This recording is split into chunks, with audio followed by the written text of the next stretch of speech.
EAGLES, Eagles.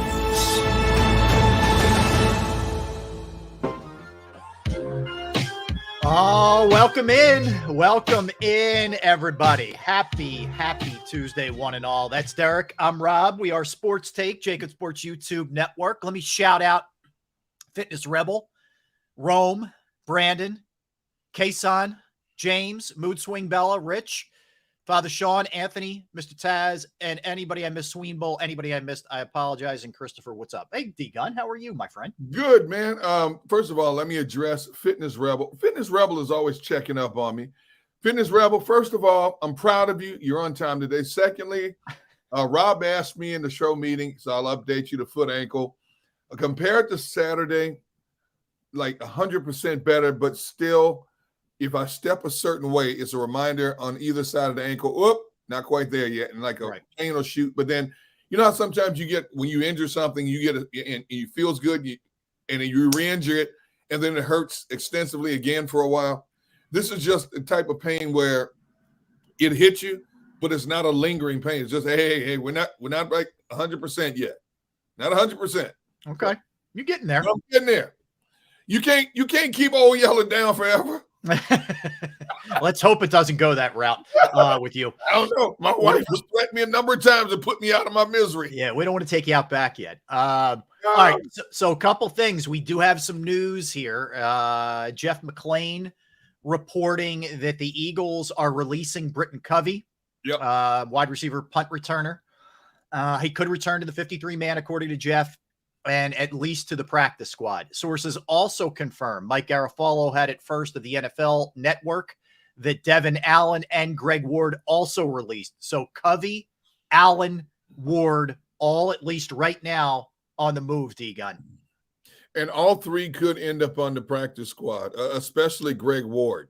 And as I said yesterday, the fact that they keep bringing him back, he does have a value for this team. He's like an insurance policy for this team. Right. In a lot of ways. But you can't keep trying to hide this young man on the practice squad. Now, he's not going to be anybody's top receiver and probably never going to be anybody's number 2 receiver, but he is a sure-handed, reliable overall receiver. And I mean in terms of blocking, being smart in terms of reading defenses, where to find a hole, in a soft spot in the defense, to set down in the defense to make the catch, doesn't drop balls. He has all the attributes you need.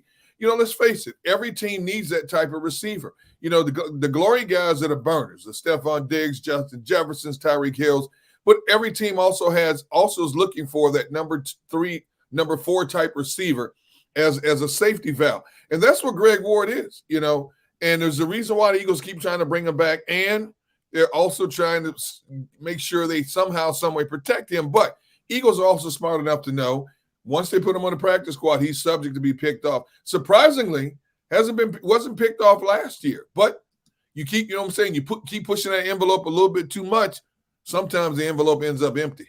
Yeah, what's interesting to me is particularly, well, I mean, actually Ward could return punts too, but this tells me they feel good about at least somebody who's there, or there's a move coming for somebody who can return punts. I mean, they either feel good about Olamide Zaccheaus doing it. You know, I would assume kick returns belong to Boston Scott at this point. I know Devin Allen had a good kick return against the Colts in the last preseason game. but it tells me at least they feel like somebody's on the roster right now ready to roll. And I know it's hard to get a true gauge because it was preseason, because whoever's going to play special teams is not formulated yet. You got to try a lot of different things. Yeah. But as of what we saw, there's nobody that really jumps out at me in terms of being a return guy, on punt returns. I think the best option on kickoff return is Boston Scott. I definitely don't think it's going to be Trey Sermon on the kickoff returns. I saw enough. That would assume he makes the team. Exactly. But in terms of the punt return guy, I really haven't seen it yet. And you're right. They either probably have in mind who they want already on the roster, or they're looking to see who falls off on another team by 4:30 today. Yeah. Marcus Craig, you say you think Eli Ricks makes the roster. I think he has a very good shot of making that roster. Yes. Yeah, look, I think he does too. And look, here's what over the course of the next 3 hours, we will be continually updating you on every little morsel, every little piece of information that we get here. And in terms of the Eagles roster spot. So 4 o'clock, Derek, is when it all has to go down. So, we're at 3 hours and 51 minutes. There you go. You're welcome. According to national time, 52 minutes. By the way, we are 12 days and which equates to 292 hours until the Eagles play the Patriots. So there you go. For a man who never sleeps, who has like 85 different jobs, you have too much time in your hands. No, I enjoy, because I know what a kick you get at. I do it for you, Derek Gunn. That's why I do. No, you don't. You do it because you enjoy. It's like me. It's like me when it comes to numbers. I tell you this all the time.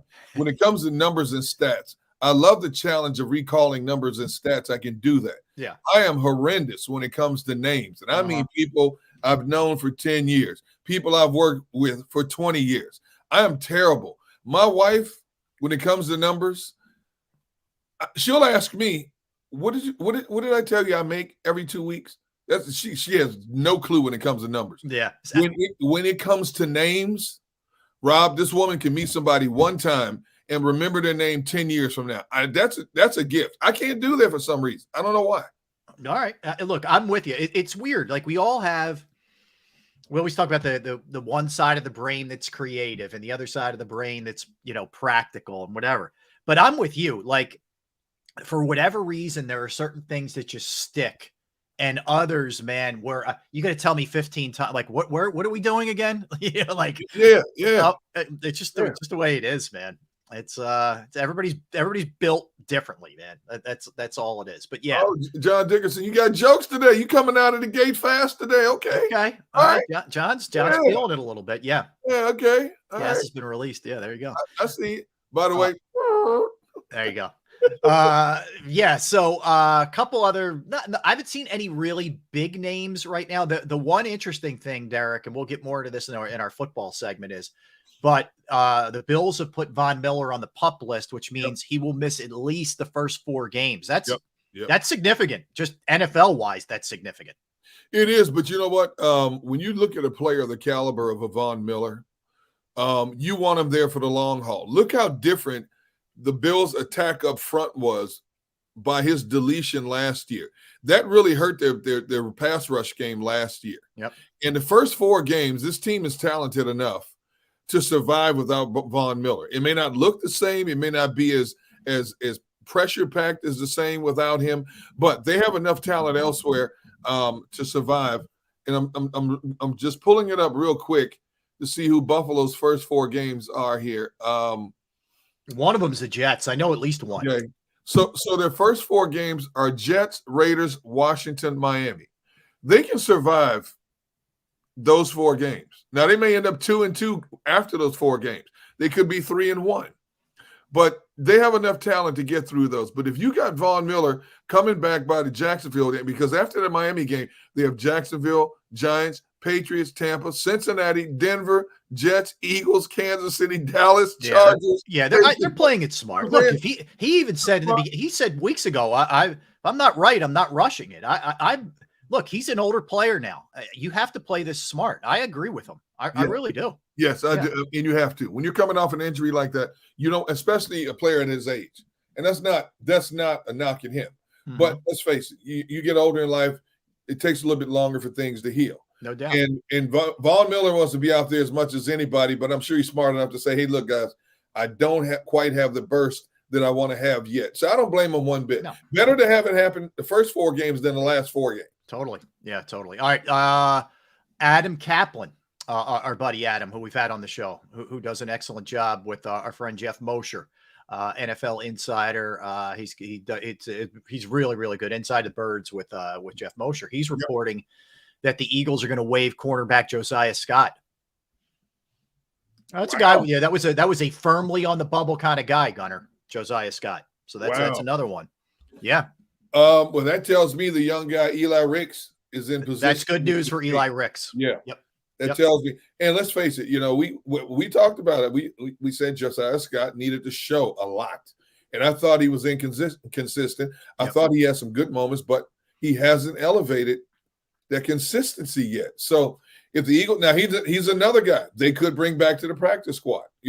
What is today, as we know, when it comes to cuts, what is today doesn't necessarily mean is tomorrow. And with the practice squad expanded from 10 to 16, it gives teams a lot more wiggle room to try to hold on to certain players who are not quite there yet, but already know the system, and they feel good enough about if somebody goes down early on, we can just plug these guys in right now. Might not get the same results, but we know that they're good enough to keep that we can plug and play. All right, I'm going to throw a name out there. Yep. Okay. Just keep this name in mind. You may not know it when I say it, and I don't blame you. All right. Drew Chrisman. You say to yourself, who's Drew Chrisman? Well, he's the Bengals punter. Yeah. He got cut. Their 6th round pick, Brad Robbins, won the job. Maybe, Gunner, he comes in here and wins the job. I know I'm begging at this point, but I'm just saying, throwing it out there. Here's how I will respond to you, Mr. Ellis, because you unmercifully accuse me of antagonizing you when I mention a certain name, whether you set me up to mention this person's name or I mention it just because I know how it gets right under your skin, right under that first layer of your skin. Yes. I have no response to Drew Christmas. Okay. All I will say is this. We will see. All right. That's all I'm going to say. Don't say. It's out there. It's possible. That's all. Just keep, fingers crossed, people. We're getting there. All right. Anyway, so any names of note, like Jesse James got cut by the Saints. I don't know how much gas Jesse James has left in the tank. Wide receiver out of Penn State, if you remember, has had a nice NFL career, Steelers, Bears, other places. So just keep in mind that's a name that's out there, but this is going to start coming in fast and furious. I mean, make no mistake about it. We're going to start hearing not only Eagles moves, but also, other teams around the league as well. And, we see anything, we will pass it along name wise. So that's kind of where we're at with that. Darren Hall, who was a cornerback for the Falcons, 4th rounder out of San Diego State, started 10 games in the last 2 seasons. He was just cut. You got to get down. You're going from, it's a big number. You're going from 90 to 53. There's going to be some names out there for sure. And this is also where teams, the good, really smart ones make some moves here, Derek.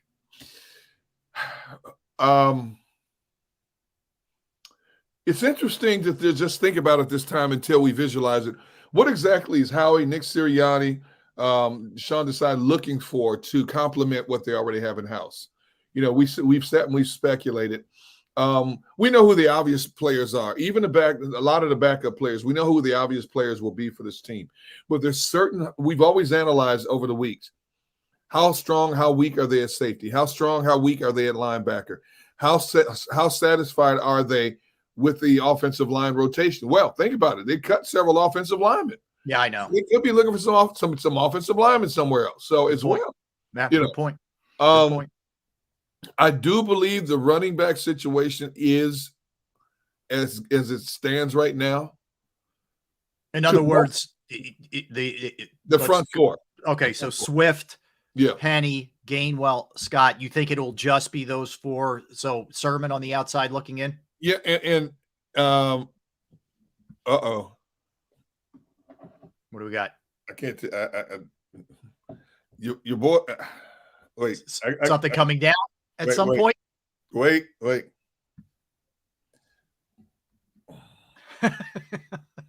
I love this. I love it in show when Gunner's getting information from his sources when he's not sure what he can say and what he can't say. Am I correct on that? Yes. Okay. Do you need a little? I'll give you a minute. I'll buy you a minute here. No, we can continue. I'm just trying to get a yay or a nay on this. All right. I'll give you a second in between. All right. Well, before you get your yay or nay. So another interesting thing to keep your eye on here, not for this year, but for the following year. Isaiah Rodgers. Now, we talked about Isaiah Rodgers on the show when he was suspended for betting on NFL games. You remember he was with the Colts. He was the defensive back with the Colts. Right. Colts, when they got wind of this, when he got suspended, they released him immediately. The Eagles have signed him. So here's where this is interesting on a couple of levels, Derek. He definitely can't play this year. He's still indefinite. It's not even a given he could play next year, right? But they signed him. Now, here's why it's interesting. He's an outside cornerback. He's not a slot guy. He's worked almost exclusively on the outside. He is also a kick returner. He has returned a kick for a touchdown in the NFL. So if he has the suspension lift and can play in 24, you're not just doing this for the heck of it. You will own his rights. And if maybe the Eagles are looking to move on from Slay or there's something else happening, he could be an Eagle. It's a little Howie playing chess right when everybody else plays checkers kind of move. We'll see. It may turn out to be nothing, and it may not cost the Eagles anything, but just it's a name to plant there for you for a little while. We got where are we here? You got still waiting to hear back? Now I'm debating. I'm going back and forth. All right. So, All right. I don't want to get you jammed up with your sources. So no. We're good. We're good. But all right, let's go. As we continue. All right. So Broncos are trading for Saints kicker Will Lutz. I'm just trying to give you whatever's popping here, whatever's happening here. But that's interesting. All right. We got something. All right. This my guys, man. I'm telling you what, they're gonna put me in the early grave.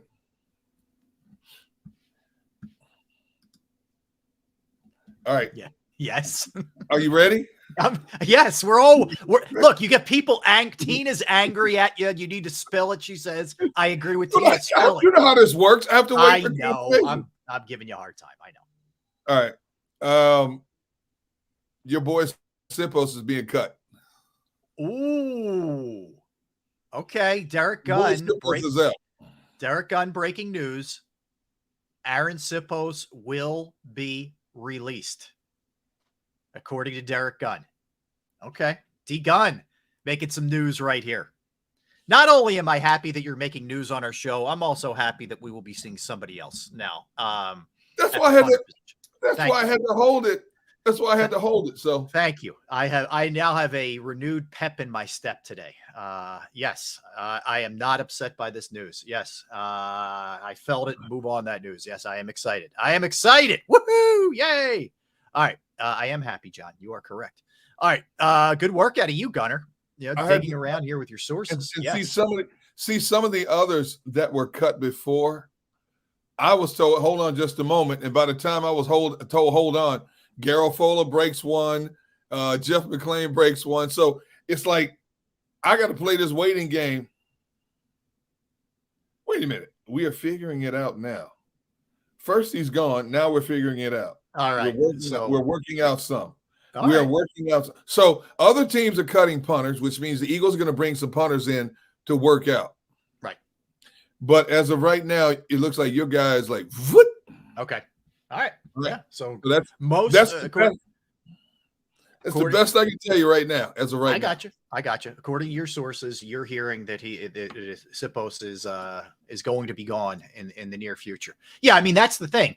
You're waiting for what punters are getting cut. Like that's what you're doing, and somebody gets released from somebody else, and you grab them up, and it could be the Drew Crispin guy, who we just talked about from Cincinnati. This is me purely speculating. I'm just saying it could be something like that. That's all. So Yeah, pretty good, man. Pretty good. Good work out of you, Gunner. I Well, figured give me your I wanted to hold as long as I could because I didn't want to make your day a joyous day and then all of a sudden pull the rug from under you.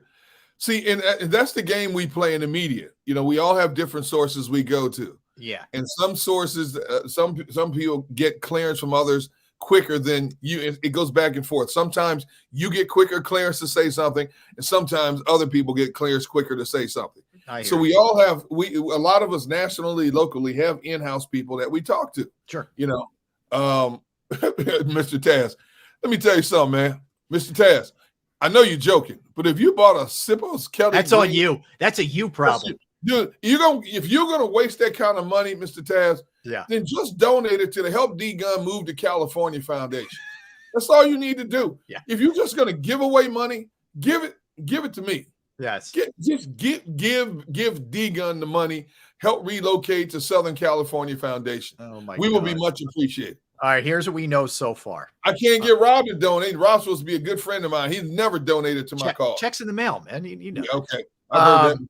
Britton Covey, Devin Allen, Greg Ward, Julian Good Jones, who's an offensive lineman, Josiah Scott, Brady Russell, who was a tight end, and Gunner's hearing Sippo. So that's what we have thus far. And again, there's going to be a lot more. You're talking about 90 to 53. You know, and again, we knew a bunch. Like here's what we already know too. Just let me recap what we already know as well. Cameron Tom, offensive lineman; Dennis Kelly, offensive lineman; Brett Toth, Josh Andrews, Tyrese Robinson, Roderick Johnson to the IR. That's just offensive line. Deion Kane, Johnny King, Jadon Hazelwood, Freddie Swain. They're wide receivers. Tight ends: Dan Arnold, Tyree Jackson, quarterback Ian Book, running back Kennedy Brooks, D tackle Marvin Wilson, Caleb Sanders, Olivier Zagapalu, Robert Cooper, linebacker Quentin Bell, Tyreek Maddox Williams. That's what we know so far, Derek. That's who we know. Now, just keep in mind, Covey, Ward, Allen could be returning to the practice squad. Yeah, reportedly they want all those guys back, right? Yeah, for sure. Okay. And those are good insurance policies to have. Yeah. But trying to keep them. And Covey started the year on the practice squad last year before they brought him up. Yeah. Yes, he did. So those are good safety valves to have to plug and play. Other cuts, they still have a few more. I'm told they still have 2 or 3 more cuts to make. Okay. There won't be anything of any significance, but cuts are coming. Okay. In that regard. So, like I told you yesterday, don't expect any wow factor cuts from this team. Everything they've done up this point has been quite obvious. The only one that maybe caught us off guard is Josiah Scott. Maybe. Yeah. But that's maybe. He hasn't really done much to stand out. So, and he's another one. He could be another one back on the practice squad. So that's 4 at least that could be back on this practice squad. Without a doubt. And that's the other part of it too, Derek, is then you start reading between the lines. Like if Josiah Scott is out, that means Eli Ricks is in. You know, that's what you're trying to do here also is just look ahead a little bit and try and delve into this thing. That's for sure. So Schefter saying after signing 2 weeks ago, running back Dalvin Cook is practicing today for the first time this summer. Yep. Recently became a first-time father, was spending time with his son. Is now ready to gear up for the Monday night opener versus the Bills against his younger brother James. So he is at practice. Dalvin Cook is. Right the funny thing was I watched the Hard Knocks episode from last Tuesday. I just watched it last night and you see Dalvin Cook flying in on a private jet and all this stuff. And he was just there for one day to watch practice and to meet people. And you see him on the sideline talking to Aaron Rodgers. And he's talking about how he said, I'm just here for the day. I got to go home because they're inducing labor pretty soon for his wife. So now that the baby's here, now he can focus on getting back to playing football. Good for him. But, man, when you look at that Jets roster, Rob, I'm looking up and down that roster on both sides of the football. There is no excuse for this team. If all things being equal, if that team stays healthy, there is no excuse. As tough as their schedule is, as tough as their division is, there is no excuse for that team not making the playoffs. Now, again, everything's predicated on health. Yeah, I've seen stacked rosters, Rob, in my tenure in covering this game, that if you were a betting man, you would bet a yearly salary that this team is going to make the playoffs, and they bottomed out. It just didn't mesh. But this team is stacked on both sides of the ball, man. When you look at who they've added just this offseason, from Aaron Rodgers to Dalvin Cook, are you kidding me? Listen, and Derek, they were very good defensively last year. Oh, my goodness. So, you're adding, Aaron Rodgers and, whatever else to that Adrian mix. Amos. Yeah. I mean, look, the impediment they have is they're in a very tough division, but that doesn't matter. If you're as talented as you think you are, and Dalvin Cook says, Super Bowl talk is realistic here, then let's go. Show it. Man, future what? Hall of Fame quarterback who's got something to prove, add it to a mix of a very talented team. Yeah, Jets are in line to be real good, man. And if you really think about it now, they paid Adrian Amos decent money to come in to be one of the safeties. And Adrian is one of the best safeties in the game. Sure tackling safety, very smart. But they're not getting Dalvin Cook for a whole lot. Aaron Rodgers gave back $35 million. So unlike the Rams, who were all in on 1 year, this is a Jets team, if you look at the overall nucleus, that could sustain itself for at least the next couple of years. Rodgers is committed to playing at least 2 more, and depending on how it goes, he may play more than that. Yeah. The only question mark with this Jets team right now is, what does the offensive line look like? Now, Mekhi Becton has been penciled in as the starting right tackle. He's a good one. But then Breece Hall was on his way to a 1,000-yard season. So the offensive line can't be much worse than it was last year. Yeah. That Quentin Williams, that D tackle they have, Dickie, you can't stop this dude. You can't stop him. Yep. He's like there's Aaron Donald, then there's him. And to be honest with you, and everything else around them, Rob, is built to win now, but not just for this season, but for the next couple of seasons. Yeah. Joe Douglas has done a very good job of smartly putting together a team that is not a one-hit wonder type roster. Yeah. Yep. I give him a lot of credit. Well, he learned from both Ozzie Newsome and then Howie Roseman. So he's been around some pretty good, roster builders. That much is for sure. All right, let's step aside. We'll continue to update you on everything. We'll get into the Phillies later. They won their 4th straight last night. We have Scott Lauber joining us. Paul Domowich is going to be joining us as well. Looking forward to hanging out with Damo. He's going to be joining us at 2:00. So when we come back, Derek, we'll continue to update everybody on any kind of cuts that come down, anything we're hearing. And also we'll look ahead a little bit to the Patriots. Who are all right, so just to clarify, Sippos is out. He's out. You broke it, man. Derek Gunn broke it. Yep. Good. All right. And a little AJ Brown, interesting words that he had to say yesterday regarding Devontae Smith. We'll get into all those kind of things when we come back. So don't go anywhere. Derek Gunn, Rob Ellis, we're Sports Take, JAKIB Sports YouTube Network. We're talking right now about Bravo Pizza of Havertown. Bravo Pizza of Havertown is the best. I've been going there since I was a kid. They've been family owned since 1985. I'm in there each and every week with Alex and the crew. And just what I love is the variety, right? Variety of pizza. Let's start there. 20 different styles of pizza, but also they have the you name it, they'll make it. Specialized pizza your way. They have slices to go if you're not up for a full pie here. But it's not just pizza. It's fresh pasta. It's sandwiches. It's wraps. It's wings. It's salads. Bravo Pizza of Havertown is also fully committed to the community. They have fundraisers for charities, for schools, for little leagues, where the proceeds go to those organizations. You could follow them on Instagram and Facebook at the Bravo Pizza of Havertown. And you can also check out their daily specials and promotions as well. They're at 1305 Westchester Pike, Manoa Shopping Center, 1305 Westchester Pike, Manoa Shopping Center in Havertown. You can give them a call right now, 610-446-3810, 610-446-3810, Bravo Pizza of Havertown.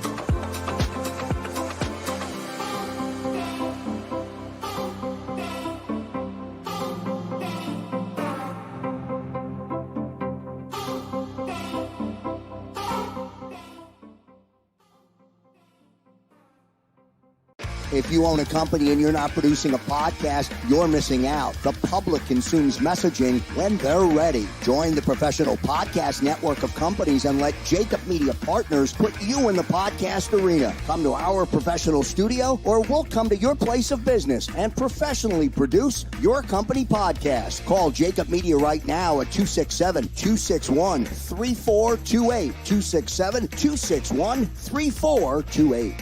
Heading down the shore, have a ball once more. Here, imaginations run wild and time stands still. Because here, you can find the best of the Jersey Shore, all on one 5-mile island. So leave the old you behind and get lost in the woods. Wild, wild, wild wood days.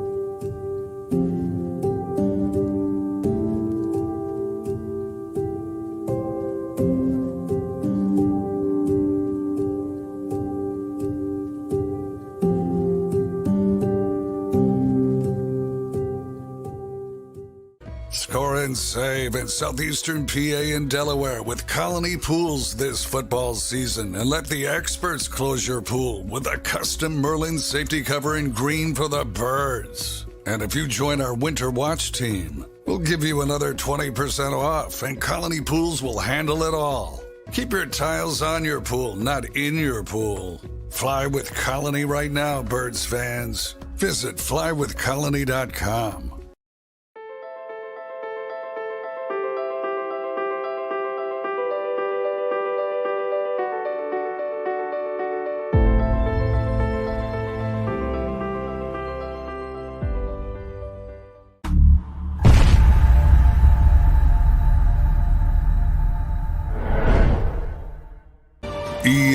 EAGLES, Eagles.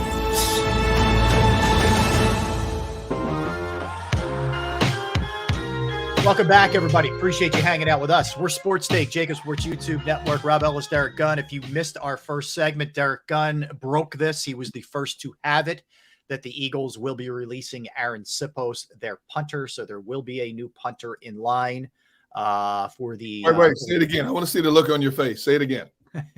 There will be a new punter for the Eagles this season. Yes.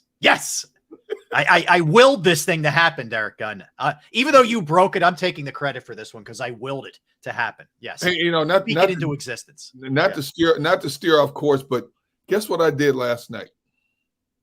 So you know how we talked about last week about different cereals and stuff, right? Right. And we talked about earlier this year how there's like 20 different Cheerios that we didn't know of until right. So I couldn't get that out of my mind. So I'm in a grocery store over the weekend and I passed an aisle. And what did I see? Oh, jeez. Peanut butter Captain Crunch. Peanut butter Captain Peanut butter Captain Crunch. That sounds tempting. Dude, I bought the family size box. I had a bowl last night, big enough. You remember the old Beverly Hillbillies? Yes. Remember how Jethro Bodine would eat the cereal out of big?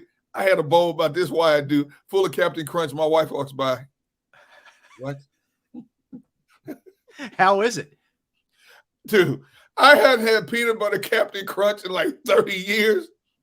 I had tears coming down my eye. I was so happy. I might have to dip into that. I'm a sucker for anything peanut butter like that. So I might. You've never had peanut butter Captain Crunch? No. Dude, it's been out there for decades. Where do you live under a rock? I'm too loyal to my plain Cheerios here, D-Gun. Yes. Okay. What?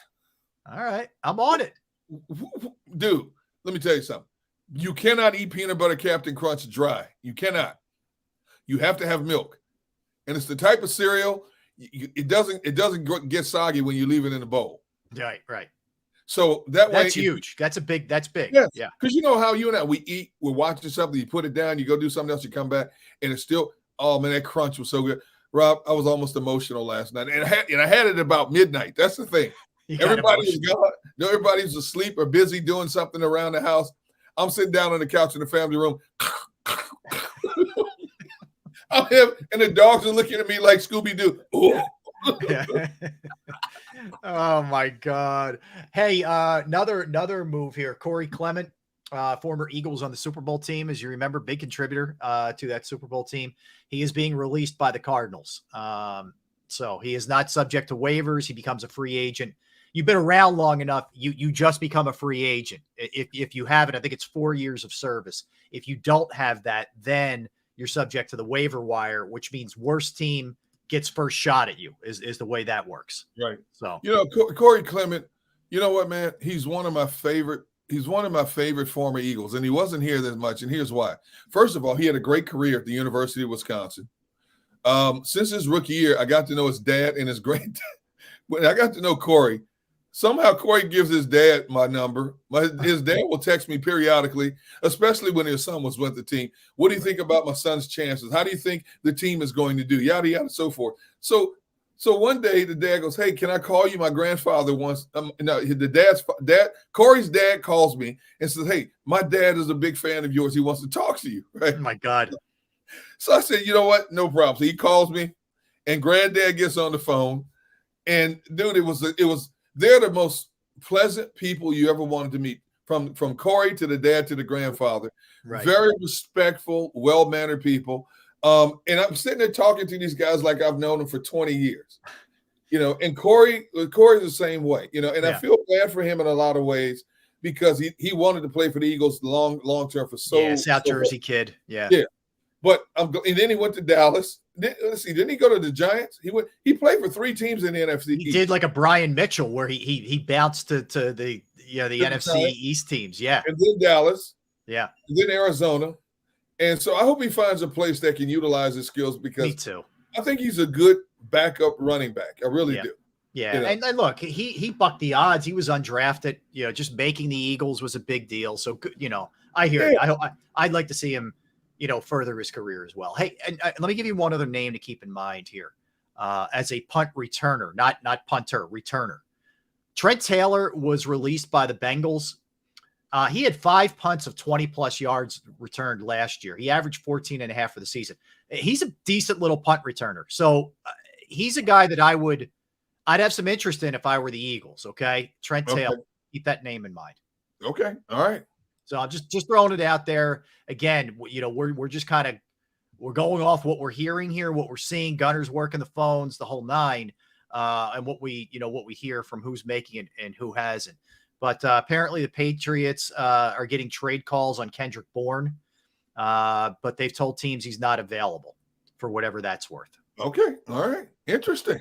Yeah. So speaking of that, and I bring it up for a reason, let's look at the Patriots for a second here, Derek. Obviously, the Eagles play him week 1 at New England. It's a big deal because they're retiring Brady's number. It's he's going back there. There's going to be emotions for sure.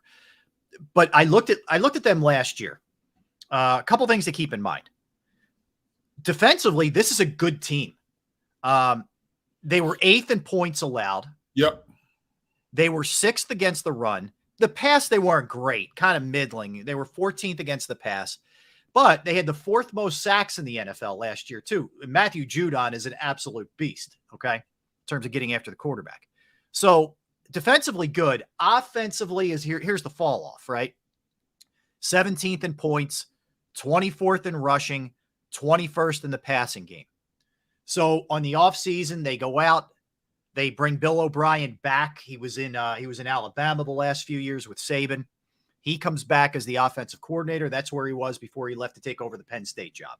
So he comes back. They add Juju Smith-Schuster. They add Ezekiel Elliott. They do a couple of things to bolster that side of the ball. And they were a good running team last year. They did run the ball well, and now you're adding Ezekiel Elliott to that. Yeah, who should be good in short yardage. He's also good in pass protection as well. Draft-wise, they add defense. Christian Gonzalez, kid out of Oregon. Keon White, defensive end. Marte Mapu, who's a linebacker as well. That was their first 3 picks. They actually used a pick on a kicker and a punter in their draft. Why? Only Belichick could pull that off. That's the Patriots way, dude. Yeah, only he can do that. So the big thing is, can they score here, Gunner? Can they score and keep up? Here's the thing. Out of all the names that you mentioned that they've brought in, veterans and young players alike, I think the biggest addition to that entire organization is bringing in Bill O'Brien to work with Mac Jones. I think that is huge.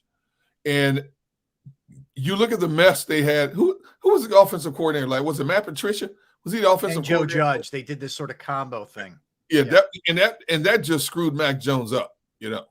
Now they're bringing in somebody who settles him down, who understands quarterbacks, who understands how to utilize his talents.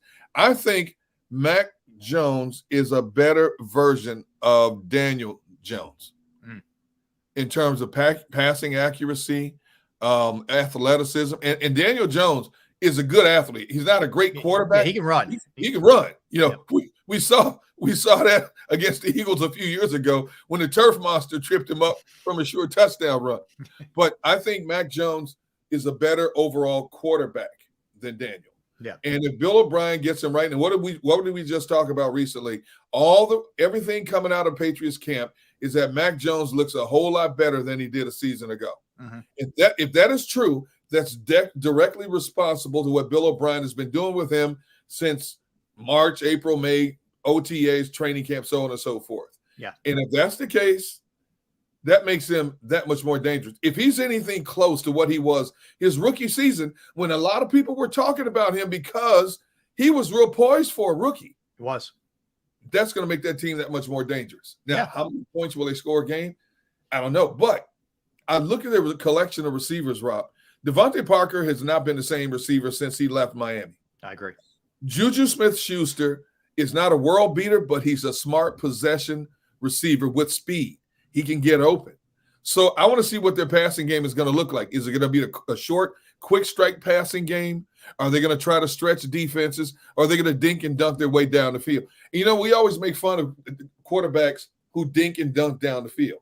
You know, Drew Brees was a master at dinking and dunking down the field, and Drew Brees is a Hall of Fame quarterback. Look at Brady the last, 5-6 years of his career. He had no problem doing that. Yeah. They dink and dunk their way down the field, 1, 2, 3 throw, and then they set you up for that one deep shot. When you catch the corners and the safety starting to cheat up, that's when you try to go over the top. And if they go back to doing that and be successful doing that, Patriots going to be a dangerous team. Yeah, I think that they'd be smart to do that. They'd be smart to lean on the running game. They'd be smart to utilize those tight ends, especially when Gesicki is back healthy with he and Hunter Henry.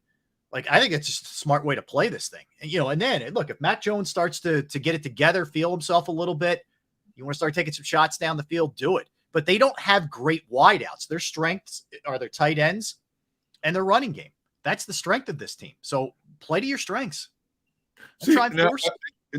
Normally I let chat comments go because people don't listen to what you're saying, and they just formulate opinion in a matter of seconds. So I'm going to address this Kawan real quick. Did you hear me compare Mac Jones to Drew Brees, first of all? Did you hear me compare him to Drew Brees? You didn't. You did not compare them skill-wise. No. I compared the style of offenses they ran, right? Yeah. That's all I want to clarify. Yep. Sometimes, for the most part, most things you don't need to address because people just take what they're going to take and run with it. Okay.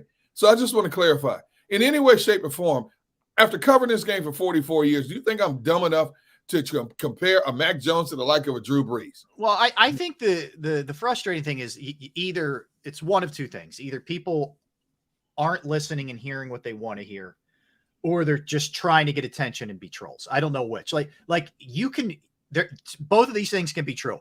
Mac Jones right now can't carry Drew Brees' jock, but the approach could be similar. Thank you. To what you did with Drew Brees with Mac Jones. There is a huge distinction there, people. It doesn't mean Derek's saying that Mac Jones is Drew Brees. So let's please stop. And that's the only comment I will address today. That's it. But that's ridiculous. So yes, I agree. Right. I agree. All right. Anyway, we'll keep it moving. But yeah, I mean, that's what's going to be interesting from them. And what you also see here is Derek, and I love the Eagles offense. Don't get me wrong, but they're going to be challenged here. This is a good defense. The only real weak spot, they're not great against the pass. I mean, they're okay. They're 14. They're okay. They're good against the run. And the Eagles offensive line, as good as it is, they're going to be challenged here. This team gets after the quarterback. Yeah, they do. And, Matthew Judon is one of the best inside linebackers in the game, and there's a reason why the Patriots were not about to let him get away, and you build around, and they've had good young talent. And I expect them to be, again, even with everything that we've said, when we stack them up against everybody else in that division, it's going to be hard pressed for them to climb above those other teams. But I'm just saying that the Patriots are going to be a dangerous team. They're not going to be easy outs for anybody. No. Okay. No. You're going to have to come to play against this Patriots team. And I see how Belichick and that organization is now formulating the future. And I can see Dink and Duncan down the field. The defense is going to attack. They're going to put pressure on quarterbacks. Plain and simple. They are. And now the names you want to watch. You want to watch Judon, 15.5 sacks. You want to watch Josh Uche. He had 11.5 last year. You also keep your eye on Dietrich Wise, who had 7.5. So they're just three guys to watch very closely here. And again, this is also where you love having a quarterback with the mobility that Jalen has. You can get out of there and, potentially get up the field and those kind of things. Nino, to answer your question, about Matt Ariza, who is the punter out of San Diego State, who had, a lot of legal issues last year and was cut by the Bills, excuse me. We talked about this a little bit yesterday, but just to reiterate, obviously I think the skill set is there for this guy. What I wonder about is why no team in the league has signed him yet. The Eagles aren't the only team that could use an upgraded punter. And the fact that nobody signed him yet, and I know there aren't any criminal charges, but he does have a civil suit pending. I don't know if these teams have some kind of information on him. This is me speculating, but I find it strange that nobody would have taken a chance on him yet. That's all I'm saying. It may happen. I agree. It may happen with the Eagles, may happen with another team, but it hasn't happened as of this point. I find it a little strange. I do too. I mean, there are other players that have had civil cases out against them that have had jobs. Yes. What's the holdup with this dude? I don't get it, man. I really don't. Yeah. The big hurdle was, did he or did he not do what he was accused of doing? The law has clarified he is not guilty, right? Yes. So that should be a green light for anybody to pursue, but yet still in limbo. I don't get it, dude. But somebody somehow in the league, I don't know if it's a word gotten around, the fact that nobody's touched him, Rob, there must be something that everybody in the league is still waiting to see. It's a red flag to me that someone has, again, this isn't just the Eagles, that someone hasn't taken that risk on him or taken a shot on him. So anyway, that just throwing that out there. Now, as we talked about a little bit earlier with the Patriots, is that, the big question is how much can Bill O'Brien get out of Mac Jones? That's a big part of this thing. How much can the offense stay a little bit more on time? That's a big part of this thing because, defensively, you just look at what they're going to be dealing with their division.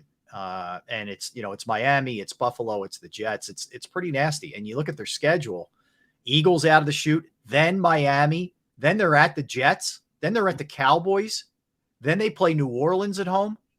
That's their first 5 weeks. Yep. They're going to be tested right away, Derek. Yes. This Patriot team.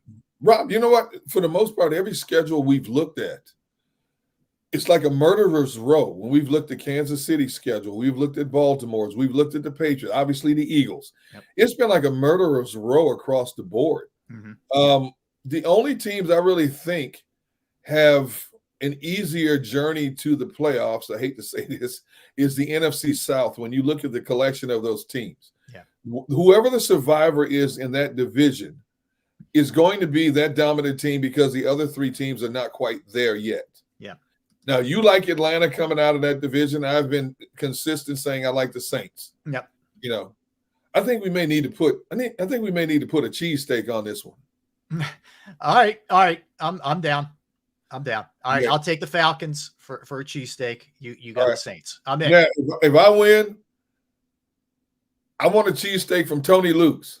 If you win, you want a cheesesteak from where? I'll go Tony Luke's. I like Tony Luke's. Okay. All right. Yeah. So we'll meet up at Tony Luke's one day. outside of Lincoln Financial It's Field. right on Oregon Ave. Yeah. Here you go. And All right. break bread. We'll make it happen. But yeah, so that's the Patriots. That's what they're looking at. That's what the Eagles. Wait, do I get fries with that also? Yes. It includes a side. It And includes what about a drink? and a drink. Yes. Don't push Okay. it beyond that. No. All right. So I thought this was interesting. Like, to me, this is a big fat nothing burger, Derek Gunn. So AJ Brown, and AJ wasn't even saying it like, so he was answering questions yesterday. He said, look, I know some people want to pit Devontae and I against us in terms of numbers. He said, but we complement each other. We make each other better. You know, I love playing next to him. I admire this guy's talent, blah, blah, blah, blah, blah. Okay. And we know part of the reason why this is coming up is AJ's already gotten paid. Devontae's going to get paid pretty soon, right? Like, I don't hear anybody pitting these two guys against one another. Right, I don't. Right. I don't hear Eagles fans, I'll take AJ. Like, it's like you're happy you have both. It's like what you do with your kids. You know what I mean? You love having them all. You're not pitting one against the other. Not saying this one's smarter than the other one and this one's better looking. But you're not doing that stuff. Right. Like, so I don't think it's a thing. I think the Eagles appreciate Devontae, and I think Devontae will be taken care of. I do. You know what? It's a given, Rob. Isn't it just a given that when the time comes, it's going to happen? Yes, and unless he gets hurt, then maybe that throws a wrench into things. But I mean, he's on the right path, man. I love the way the Eagles' primary receiving core is set up. Okay. Yep. Now, I think it's going to be a carousel of receivers beyond the first two for a while. Mm-hmm. But when you have 2,000-yard receivers, and they're going to be together at least for another 3 years, at least another 3, and that includes this season. Yeah, dude. In a passing type league that you have right now, you have that trio, you have that triangle of quarterback who's been paid, one wide receiver who's already been paid, and another wide receiver. If he keeps going up the way is going to be paid, yep. Dude, that is. I mean, obviously, I don't even mention offensive line because the Eagles, even in Andy Reid's tenure, if you go back to Andy Reid, the offensive line always takes care of itself, and with Jeff Stoutland in the fold. It doesn't make a difference. We're going to be looking at this team eventually without Jason Kelce, without Lane Johnson. I'm not worried about the future of the offensive line because look at what they've done since then. They've drafted Cam Jurgens. They've drafted Tyler Steen. Yep. I guarantee you the next draft or two, they're going to draft another offensive lineman or two high. I don't worry about the offensive line. But when you have that trio, the wide receiver and the quarterback, dude, you're set. You're way ahead of the curve in that regard. And that's the league has really trended that way with the dual stud wideouts. It's not just the way it used to be where there's one guy. You know, most teams have two now. You look at it, like I give you an example, like the Vikings have Justin Jefferson, who, you know, you could certainly argue is the best receiver in the league. Thielen started to kind of taper off a little bit last year. So what do? They let him go and they draft Jordan Addison. Like almost every team has that 1-2 component to them. Yes. Except the exception to the rule, though, the exception to the rule has to be Kansas City because Kansas City reminds me of New England back in its heyday. Exactly right. Their system is so efficient, it doesn't make a difference who they plug in at the wideouts. The machine still runs long as you have that franchise guy under center. Yeah. You know, for decades, Patriots had Tom Brady. Didn't make a difference who he looked to his left or right. Yeah. It was going to work. Andy Reid has shown with that dude named Mahomes under center, right? It doesn't make a difference who he looks to, left or right. They're going to make plays. Yeah, period. I mean, you're right. And when you have that guy, there's exceptions. Okay, he does have Kelce, but when you have that guy, yeah, it's just like Brady. Brady had Gronk, right? Exactly. Whatever Aaron Hernandez, whatever it turned into, he had Aaron Hernandez. You know, before things, you know, whatever. So, but he didn't have to have those guys because they're such uber talented quarterbacks. But most quarterbacks and most teams view one or two receivers as the way to go for sure. Certainly in most cases too. There's no doubt about that. Yeah. Okay. Real quick. I'm looking at the Kansas City's receiver stats. Now, obviously, Kelsey's going to get 150 targets, but I'm just talking about from a wide receiver standpoint. Okay, just wide receiver. Yeah. Now, Juju Smith-Schuster, who is an okay receiver, he has 78 catches and 101 targets last year. Yep. For 933 yards. Yep. Marquez Valdez-Scantling had 42 catches for 687. Yep. And then the running back, Jerick McKinnon, next to 56. And then all other receivers, even Mecole Hardman. Now, he only played 8 games because he was injured. Mecole only had 25 catches, okay? Yeah. Everybody else, once you get past McKinnon, who was a running back, 15, 28, 25. 20, so they plug and play. It doesn't make a difference who else is outside on the wide. If they have you in the fold, you're going to get at least 48 to 60 catches outside of Travis Kelce. And that's what works for them, plain and simple. Yeah. Yeah. And you're right. You look at the combo effort of all of those guys. There isn't the 1,200 yard guy, but the combo of all of them, still pretty darn good. That's for sure. All right. We're going to come back. So we're going to move up our NFL segment, Derek, to 1 o'clock. We'll do that at 1 o'clock because we have Paul Domowitch hopping on to talk birds. Not that we won't talk NFL with Domo too. We will do that, but he'll be joining us at 2 o'clock where we normally do our NFL segment. 1:30, Scott Lauber from the Inquirer is going to join us and we'll talk some Phillies, but we're coming back with more NFL news and, who's going where, et cetera. Jonathan Taylor. I mean, Derek, we're 3 hours from the trade deadline here for him. And nary a word. I don't know if that means he's staying or he's going or whatever, but we'll update you on all the other comings and goings around the NFL when we get back. Don't go anywhere. He's Derek Gunn. I'm Rob Ellis. We are Sports Take. All right, let's talk about Jim Murray and Principal Financial Group, because finding the right person to trust with your hard-earned finances is critical, absolutely critical. Whether it's retirement planning, 401k review, insurance review, you might have a small business and you need help with those employee benefits. That's another resource that Jim can help you with.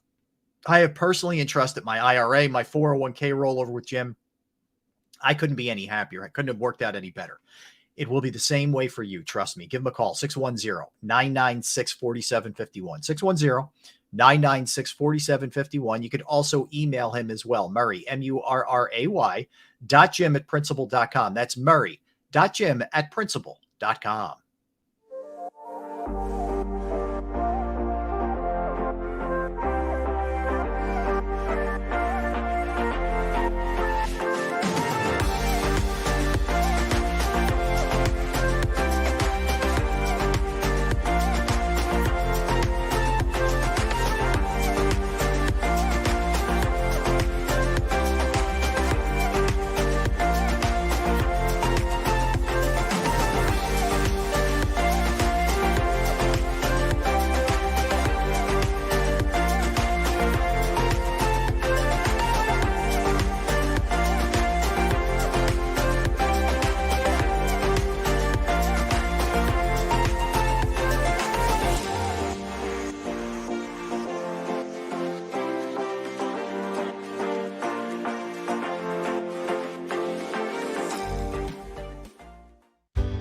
Go passionately. Go fearlessly. Go confidently. Go Birds! Go confidently towards your goals with First Trust, Philly's hometown bank for nearly 90 years, and the official bank of the Philadelphia Eagles. We're focused on getting you over the goal line. So go with conviction, go with trust, Go Birds! and go forward with us by your side. First Trust Bank, the official bank of Philadelphia dreams. Oh, and go Birds.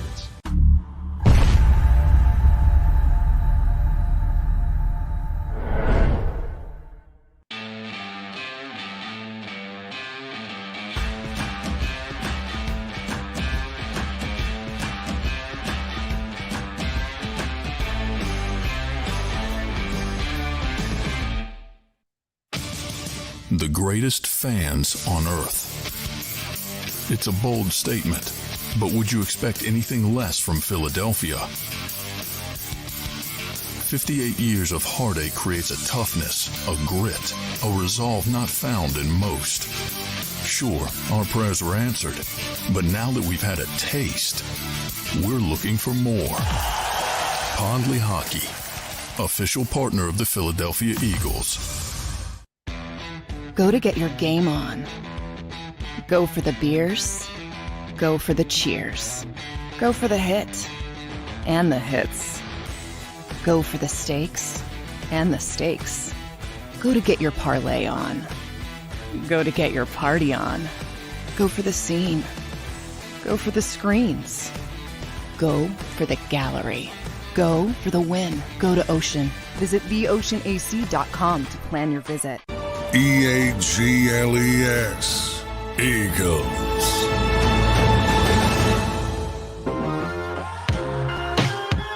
We're back. Appreciate you hanging with us today. We are Sports Take. He is Derek. I am Rob. Let's smash the like button, folks. If you missed a little bit earlier, Derek Gunn broke the news that the Eagles are releasing Aaron Sipos. Now, that doesn't mean 100% that he won't be the punter. They may bring people in here, Derek, and not like what they see. Exactly. Sipos could be back. So it's not 100% he's gone, but yeah, we step in the right direction. We'll see what ends up happening here. So let me just throw this out here, Rob, just because, you know, I love to get, and I love to see from your neck up turn as red as the banner behind you. The veins. Yep. Listen, they bring in punters. They don't like any of them, and it's announced next week that Sipos is returning. When you hear that for the first time, what will Rob Ellis's mindset be? A heavy sigh. Oh, I'll give you one. Oh, and then here's where my mind goes. This is how warped I am. So after the sigh, my mind will fast forward to a playoff game where it's cold or a big moment and he shanks one or he hits this little low line drive and there's going to be a big return in a big spot that bites him in the rear end, like what happened in the Super Bowl. That's what I do. I go immediate reaction and then boom, fast forward. That's what I do. That's what will be happening. You will take great pleasure in my pain. I know you will, because that's how you roll. Now, see, I don't take great pleasure in your pain. It's the facial expressions that I take great pleasure in. The facial expressions are worth more than the actual words spoken from your mouth. Okay, just to see that facial expression, I just sit here and go 1, 2, 3, go. Yeah. You know, maybe the Eagles just go full revolutionary and say, you know what? We don't need a punter. We'll have the backup quarterback hold, and we go for it every single time. Maybe that's what we'll see. There you go. All right. Okay. Probably not. All right. So a couple things going on around the league. I wanted to hit you with this, Derek, because we talked about it yesterday. The Trey Lance trade. So here's what's really fascinating about this. Dak Prescott has no guaranteed money beyond this year. Right. Beyond 23. This move was not about building a quarterback factory or flipping Trey Lance or any of those kind of things. And I'm not telling you Dallas to get some ridiculous offer, they wouldn't flip him, but this was a shot at the bow of Dak Prescott saying, dude, there needs to be a real sense of urgency for you to win and go deep this year. If not, there very well could be changes coming after this season. I couldn't agree more. You don't just bring in a Trey Lance, and then a few days later, the owner of your company gets in front of the media and says, you know, if he had fallen to us, we would have drafted Jalen Hurts, which is still one of the dumbest things. So if I'm the Cowboys, if I'm Dak Prescott, what am I thinking here? Number one, I'm initially ticked off. I don't care what I say publicly to the media. I'm ticked off. And number two, I'm asking, okay, what are you trying to tell me? Now, from a Cowboys perspective, you look at the Cowboys since Dak has been there. They haven't gone very far. I mean, you can't get out of the first round of the playoffs, most of the time, right? Mm-hmm. So we paid you a lot of money to do better. And granted, we can't just blame it all on the quarterback, but let's face it, it starts with the quarterback, okay? They've invested a lot of money in Dak Prescott.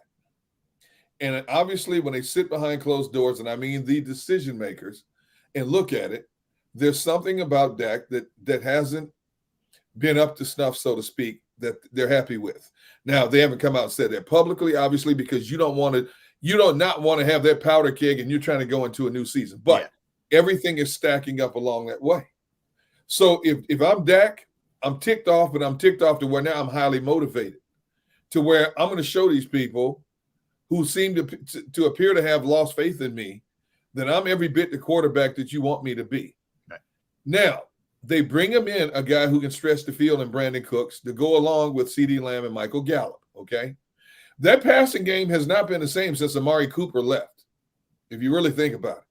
Now you got a guy like Brandon Cooks, sure-handed receiver who can stretch the field. I don't care. He's a journeyman. He's still fast, and he can still go get it, okay? So now we have the running game the way we want it.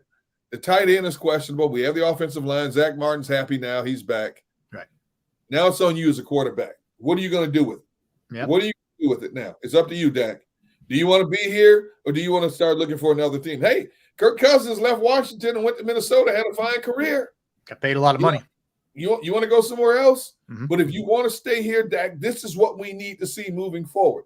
Now, the caveat in this could be, could Mike McCarthy mess this whole thing up? Because Of course he could.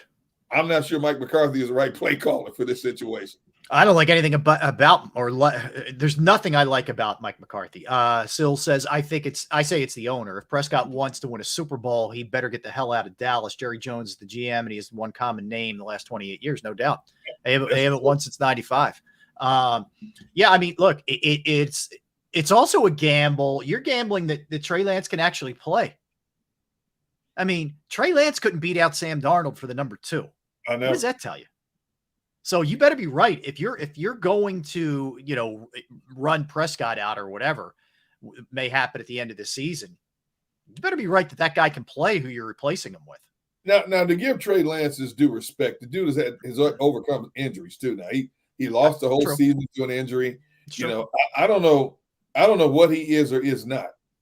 And obviously, we applaud Kyle Shanahan for being able to take any kind of quarterback, fit him in his system, and make him flourish. But for some reason, Trey Lance did not fit that system. Why?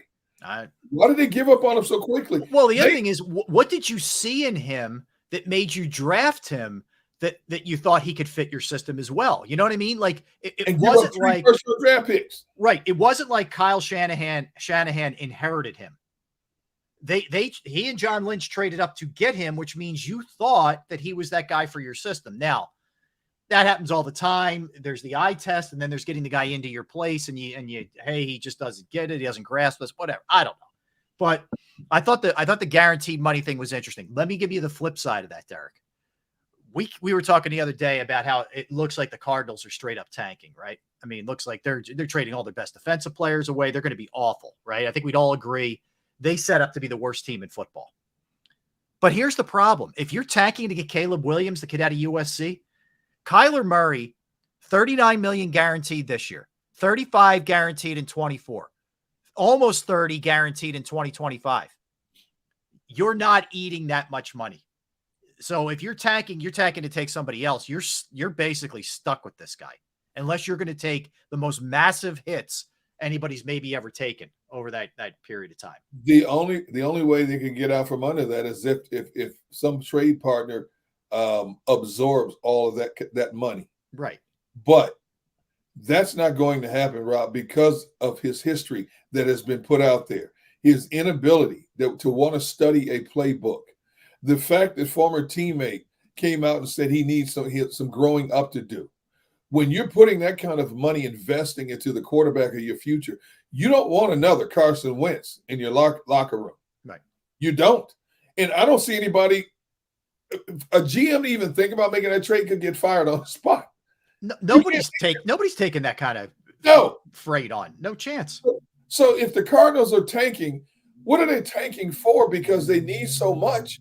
One player right away is not going to make a difference other than a quarterback. Is it a receiver? Receiver's not going to make that much. It's one player. It's got to be a succession of players to rebuild this thing. You got rid of DeAndre Hopkins, Isaiah Simmons. It's like you're gutting this team. Mm-hmm. So I don't understand Arizona's mindset in terms of what they're trying to do here. And on top of that, you don't know when the quarterback's coming back. He's starting the season on the PUP list. Exactly. And the other part, here's the other part of it. For a second, I'll defend Kyler Murray. He's coming off an ACL with bad weapons on a team that's going to be garbage. It's not setting up for him to go out there and kick ass. You know what I mean? Like, so he might not play well anyway, on top of all of it, which means he's less attractive for a trade. You still either don't know what you have with him, or you know what you have with him and it's not good enough. You know what I mean? Like, there's a lot. This sets up for disaster in Arizona. If Gannon even wins 5-6 games, it's a freaking miracle with that team. What was their record last year? All right, let's see. Why do they give us preseason standings? Anyway, no, go back. You can click. I got it. It's just a different. Yeah, that's my own little rant. They were 4-13 last year. They lost their last 7 games. All right, so I'm looking at their schedule right now. They open at Washington. That's a loss. Then they have the Giants and Dallas back-to-back weeks at home. 0-3. Then they go to San Francisco. 0-4. Then they have Cincinnati at home. 0-5. Then they go at the Rams. That still feels like a loss. Okay, at Seattle. Loss. Baltimore at home. Loss. At Cleveland. Loss. Atlanta at home. They got to win a game at some point. I'll give them a win there. Okay, at Houston. You know what? I'm going to give them a loss to Atlanta. I'll give them a win at Houston. A win. Okay. Then they have the Rams at home. Loss. At Steelers. Loss. San Francisco at home. Loss. At the Bears. Man, I'll give them that one because you got so you always end up winning 2 or 3. Okay. At the Eagles. Loss. And then they close out the regular season at home against Seattle. How do they win more than 2 games? Seriously. I don't know. I honestly don't know. That's a terrible team. That's a terrible. That's a disaster. You're telling me this team is going to be 2-15 or 3-4? Gunner, he might get one and done there. This might be a what's his name? Nathaniel Hackett. Could be. Whoa. Did you really go there? I'm just saying, even like you're giving, and again, I know we had a lot of fun with the bandwagon last year, but you're giving the dude nothing to work with either, on top of everything else. And how soon till they trade Buda Baker, by the way? Why wouldn't you just unload him too? What's the point of having him even on the roster? If I'm Buda Baker, he could be one of those. He could make enough noise negatively. He could get traded before the deadline. No doubt. He could get traded before the deadline. I'm serious. I'm dead serious. If I'm him and he's considered a high commodity, why in the world would I want to step on the field every week with this collection? You don't. It makes no sense at all. I mean, none. It makes no sense for them keeping him too. If you're really tanking, which it looks like they are, I mean, they're going like Hinkie tank. You get rid of your playmaker. So you're stuck with Murray, but you could somebody would take Buda Baker off your hands. Now, I'm you know me, I'm not a big Jonathan Gannon fan. Yeah, but I'm going to throw him a bone here. You mentioned that he could get fired before the season is over. Now, we don't even know what kind of head coach Jonathan Gannon is. This is not Jonathan Gannon's fault. That's what I mean. You can't tell anything from this. Nobody would win with this team. Belichick wouldn't win with this team. Mike Tomlin wouldn't win with this team. Yeah, no. Nobody wins with this team. See, Nathaniel Hackett walked into a situation where that team was ready to win now, and he messed that thing up. True, you're true. That is a different comp. Yeah, he had some talent for sure. But Jonathan Gannon walked into a hornet's nest from the ownership that has been exposed for a lot of past transgressions to a quarterback who's going to start the season on the PUP list, and everybody in-house is waiting to see, will he change his image and be that consummate leader we need him to be, to embrace everybody, to change perceptions of him. Because obviously, like I said, how many times already this summer, if a guy who was on the starting offensive line now has gone to Denver, starting with Denver, couldn't wait to tell you that Kyler Murray needs to grow up, how many guys are still in that building every day saying and thinking the same thing among themselves about Kyler Murray? Great point. To answer who had it, Tyler had a question about Chris Jones. There's no movement, Tyler. He is firm. I don't believe he's one of those guys who reports before week 1 if he doesn't have a new deal. He seems pretty dug in. So there's no movement That the update is there isn't one. He's still holding out, and he wants a bigger deal. All right, Gunner. So let's hit a couple other things. Jonathan Taylor is up against the deadline, at 4:00 as well. The one other thing to keep in mind is he's still on the PUP list. So the Colts could keep him on there. If he is on the PUP list, he can't play for the first 4 games. Nope. So that's another piece of this thing that we don't really talk about much. As upset as Jonathan Gannon is, I'm assuming with the organization and the statements from that owner, Irsay, I'm signing that thing. Yep. I'm signing it, and I get the first 4 weeks off. I get the first 4 weeks off. Now I'm getting, what is it, 10.1 million, whatever it is. It's not the money I want, but at least I'm getting 10.1 million, and I don't even have to play the first 4 weeks. See, so I'm sitting there with my legs up. Yeah, this injury, it's feeling a little better, but not quite where I needed to be. Right. I'll see it. Let's talk again in late October and see what happens. I agree with you. Here's the only question I have off of that. Can you trade a guy while he's on the PUP? I don't know. Good question. I'm asking. I'm not sure. So, all right. But that is definitely gonna be one of. Wow, the Patriots are trading Nick Folk, their kicker, to the Titans. All right, a lot of kicker movement here. This has been one of the weirder. Nick Folk is a good kicker. Who is taking his place? Well, that's because they drafted a guy. A rookie is taking the place of Nick Folk, who is a sure kicker. Are you kidding me? I'm just saying. What saying. is happening in this league this year, dude? Yeah, I don't know.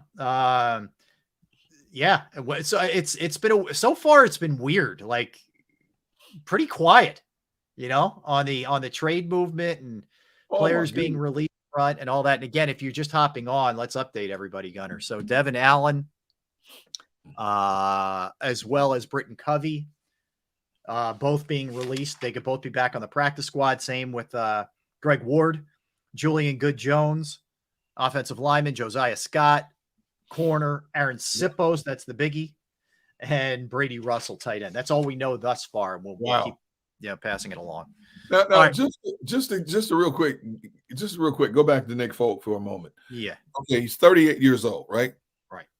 He made 32 out of 37 field goals, 86.5% accuracy, right?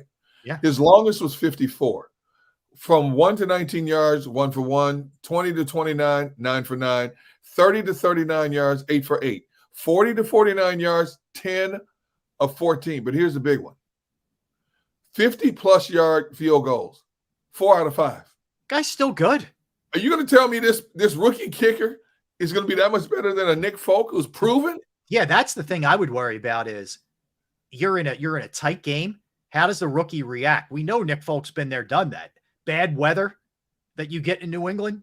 Better hope this guy's, legit. The dude's 38. He made 4 out of 5 from beyond 50 yards. Exactly. That's all I need to know. I don't know what this kicker must have a howitzer for a leg. If you're going to keep a rookie, unproven rookie over this dude. Yeah, it's a risk. All right. It's a risk. Hoodie's taking a risk. All right, the Panthers, this one's interesting. They cut Deion Jones, linebacker, less than a month after signing him. The guy was a Pro Bowler last year. That's why I said there's something in the water with stuff going on around the NFL. I just don't get it. I really don't. I don't understand that one. I wonder if the Eagles would look at him. Get some linebacker depth. They should. Why not? I don't know. Just a thought. Look, we were surprised. We were just stoked that Miles Jack was coming here. That's true. And he decided to retire. Yeah. Okay. Yeah. Who knew he was kind of done with football, right? He's already thinking about making a transition to become a plumber or electrician. And I have friends who are plumbers and electricians. Same. They're very good, make a lot of money. Yep. And if he feels that at this stage of his life, God bless him.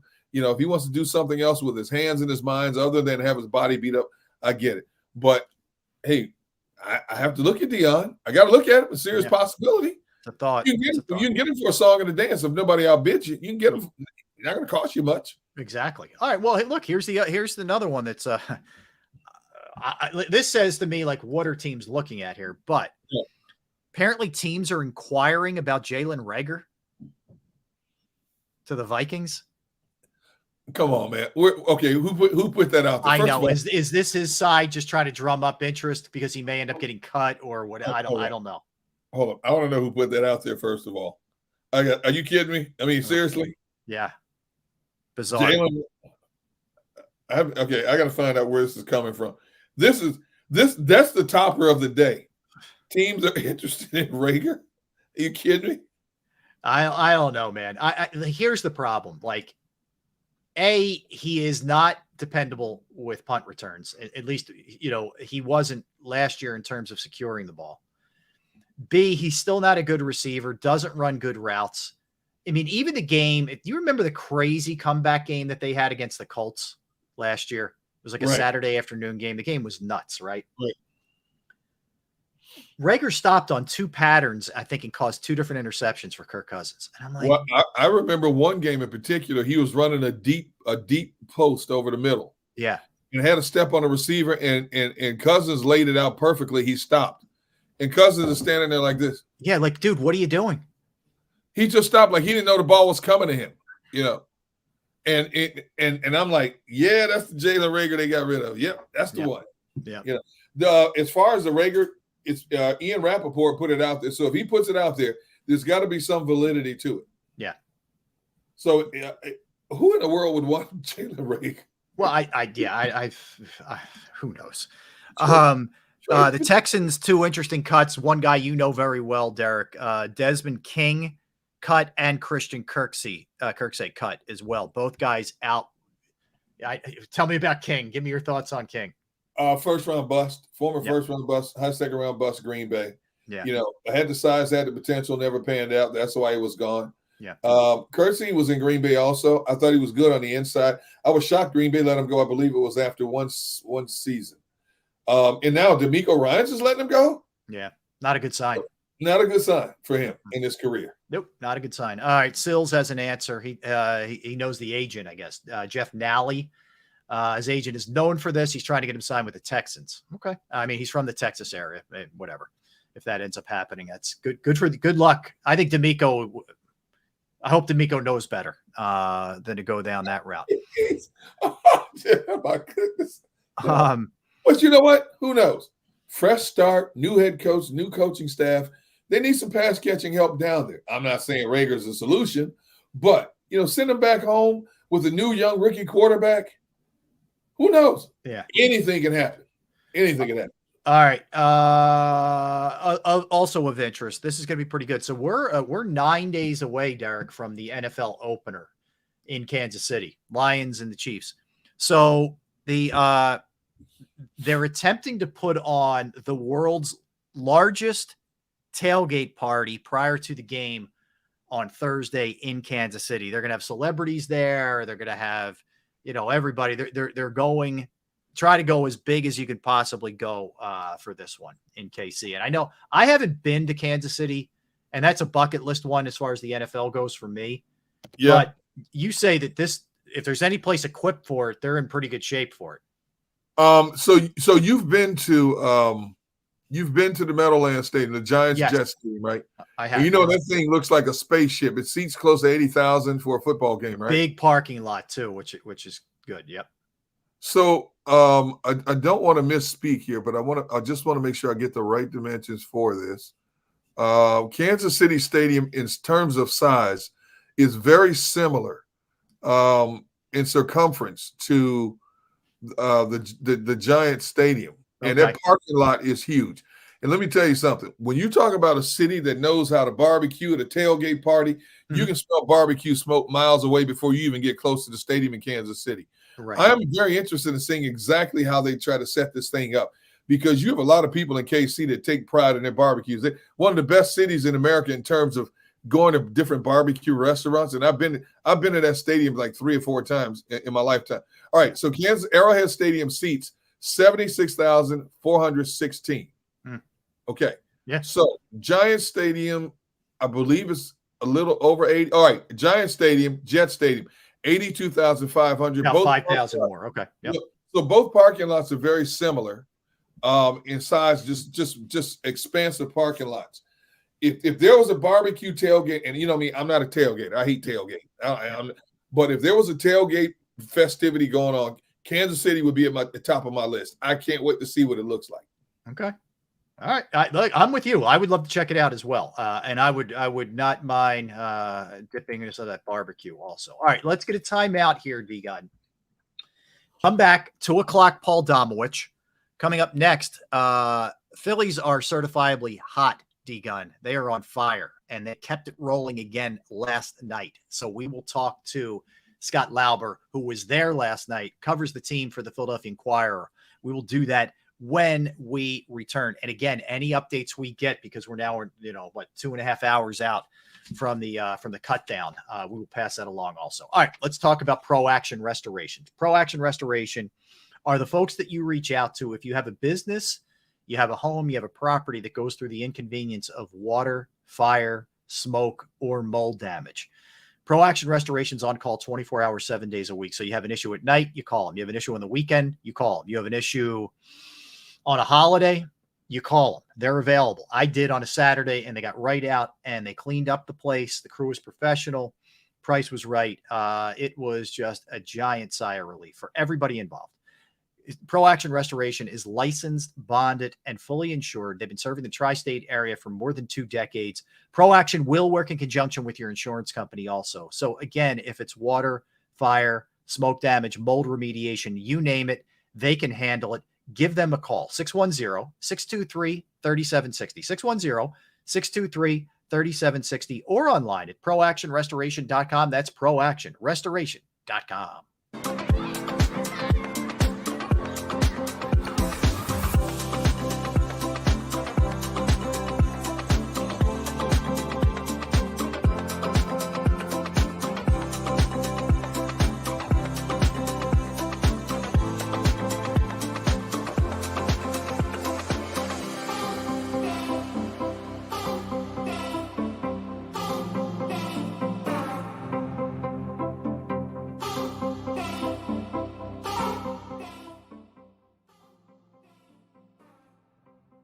If you own a company and you're not producing a podcast, you're missing out. The public consumes messaging when they're ready. Join the professional podcast network of companies and let JAKIB Media Partners put you in the podcast arena. Come to our professional studio, or we'll come to your place of business and professionally produce your company podcast. Call JAKIB Media right now at 267-261-3428. 267-261-3428.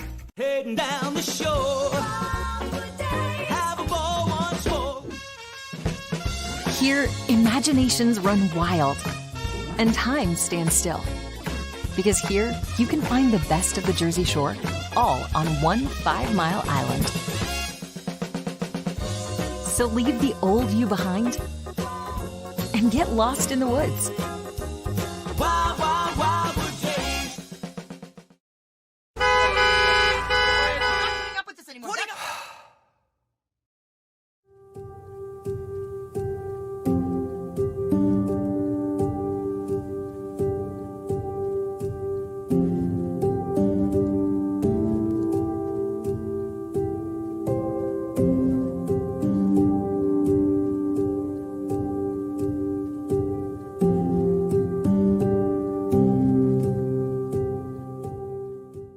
Score and save in southeastern PA and Delaware with Colony Pools this football season, and let the experts close your pool with a custom Merlin safety cover in green for the birds. And if you join our Winter Watch team, we'll give you another 20% off, and Colony Pools will handle it all. Keep your tiles on your pool, not in your pool. Fly with Colony right now, birds fans. Visit flywithcolony.com.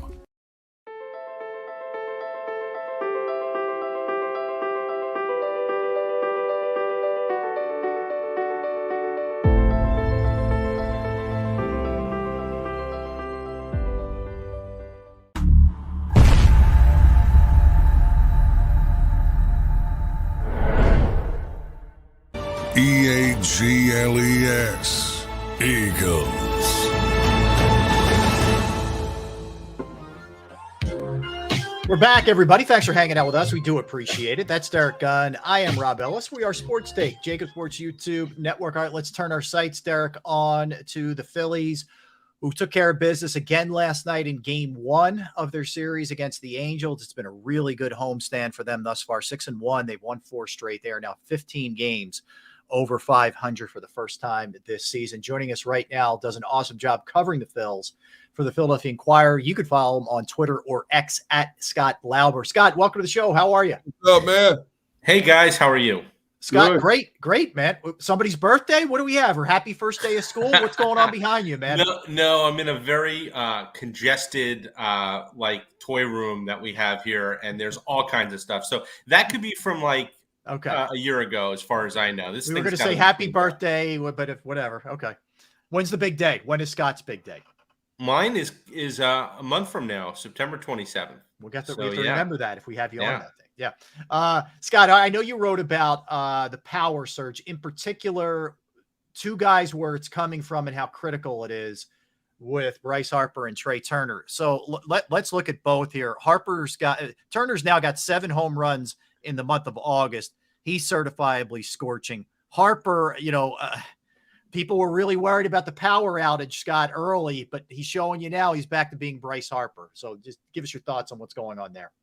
Yeah. So, I mean, it's one thing to hit 52 homers in a month as they have as a team. That's a franchise record. And again, anytime they set these franchise records, I go back to the fact that the franchise is 141 years old. So there's a lot to go on. And the fact that they've hit more homers in a month says something, right? But I think it also says something about when it's happening and who the leaders are of this power surge. And it's happening in August. So that's kind of the time you want to be peaking. The Yankees hit 53 home runs in May. What good did it do them? Right? They're not going to make the playoffs. So you'd rather have this type of streak now. And I think Schwarber's got 9. Castellanos has 8. Harper has 8. Turner has 7. Those are 4 of the big 5 that we talk about when we talk about the Phillies lineup. And for most of the season, their best players have been Bryson Stott and Alec Boehm and Brandon Marsh, and that's great.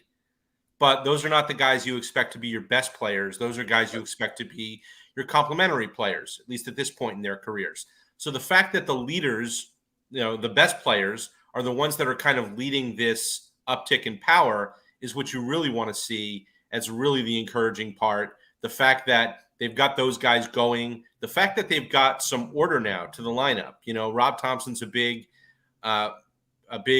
believer in consistency in the lineup when it's going well. And he believes their best lineup, and we can argue this, and we has Kyle Schwarber in the leadoff spot and Trey Turner batting second.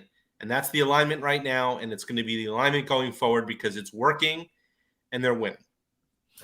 Scott, let's talk about Schwarber for a moment, because it's either all or nothing with this guy when he steps to the plate. But when it's all, and Rob and I were discussing this yesterday, it appears to us, there's a certain energy this team has when he sends one over the fence that's unlike anything else we've seen. And the way he's hitting the ball now, I mean, he's on fire right now, but obviously went 0 for 5 last night. But what is it about the energy with this guy who sets the tone for the rest of the team? Yeah, it's crazy. And very often, some of those home runs come to lead off a game, and their record when he hits a leadoff home run, it's kind of like a punch in the mouth, right, to the other team, or it's like an early knockout, and they might get up and they stagger a bit, but they're not the same fighter, right? So he has that effect on a team when he hits one to lead off a game. And, I've seen we've all seen plenty of good leadoff hitters who've hit plenty of leadoff home runs. They don't seem to pack have the same impact that it does when this guy goes deep. I will say this, on Sunday, they scored a run where Yohan Rojas doubled. Yep. Schwarber made contact, moved him over, and Turner drove him in with a sac fly.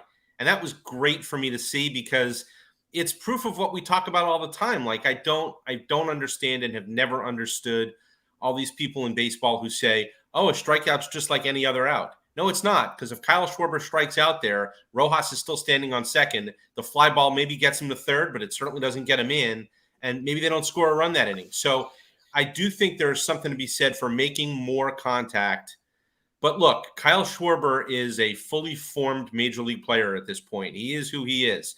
So what you're going to get are a lot of home runs, a lot of walks, and a lot of strikeouts. And that's fine when it's one guy who has that style as a hitter. You can't have a whole lineup full of them. But I do think when they're going well and when he is going well, there's a direct correlation between those two things. And the style of play, the style of offense works for him, and it works for them when it's inside of a larger, more complete offense. Scott, let me go back to Harper for a minute. What I also have liked, and I know that, look, the power coming back now is great. I mean, it's a great sign.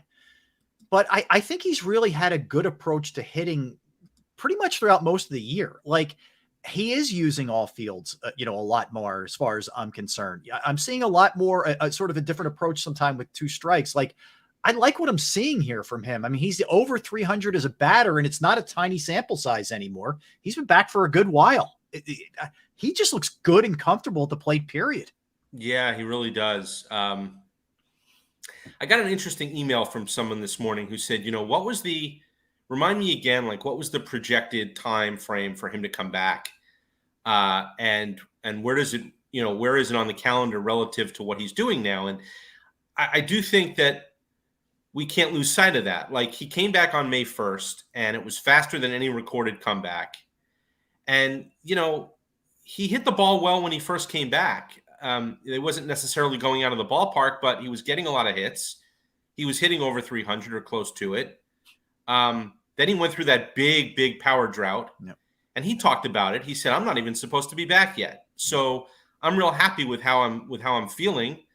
And the power is going to come. And sure enough, it did. It took a little longer than it normally does. But I do think that probably has something to do with the fact that by almost every estimation, including their own, the Phillies' own, he wasn't supposed to be back until June or July. And he came back as far ahead as he did. So I do think that we lose sight of that because he's been back so long and because he came back so soon that his body probably wasn't quite ready for him to be totally back. It's in terms of the strength and the power. I had an interesting conversation with him. I think when the team was in Oakland, we talked about this, and he said, I said to him, something I haven't asked you is what did you do exactly in the offseason? Because he obviously couldn't lift the way he normally does with the elbow coming back from the surgery. He said, I did a lot of cardio. I did a lot of legs. I did a lot of Pilates. I did everything I could do without having to use my elbow. Well, that's a big part of hitting the ball out of the ballpark, is being able to do your strength training and do all of that. So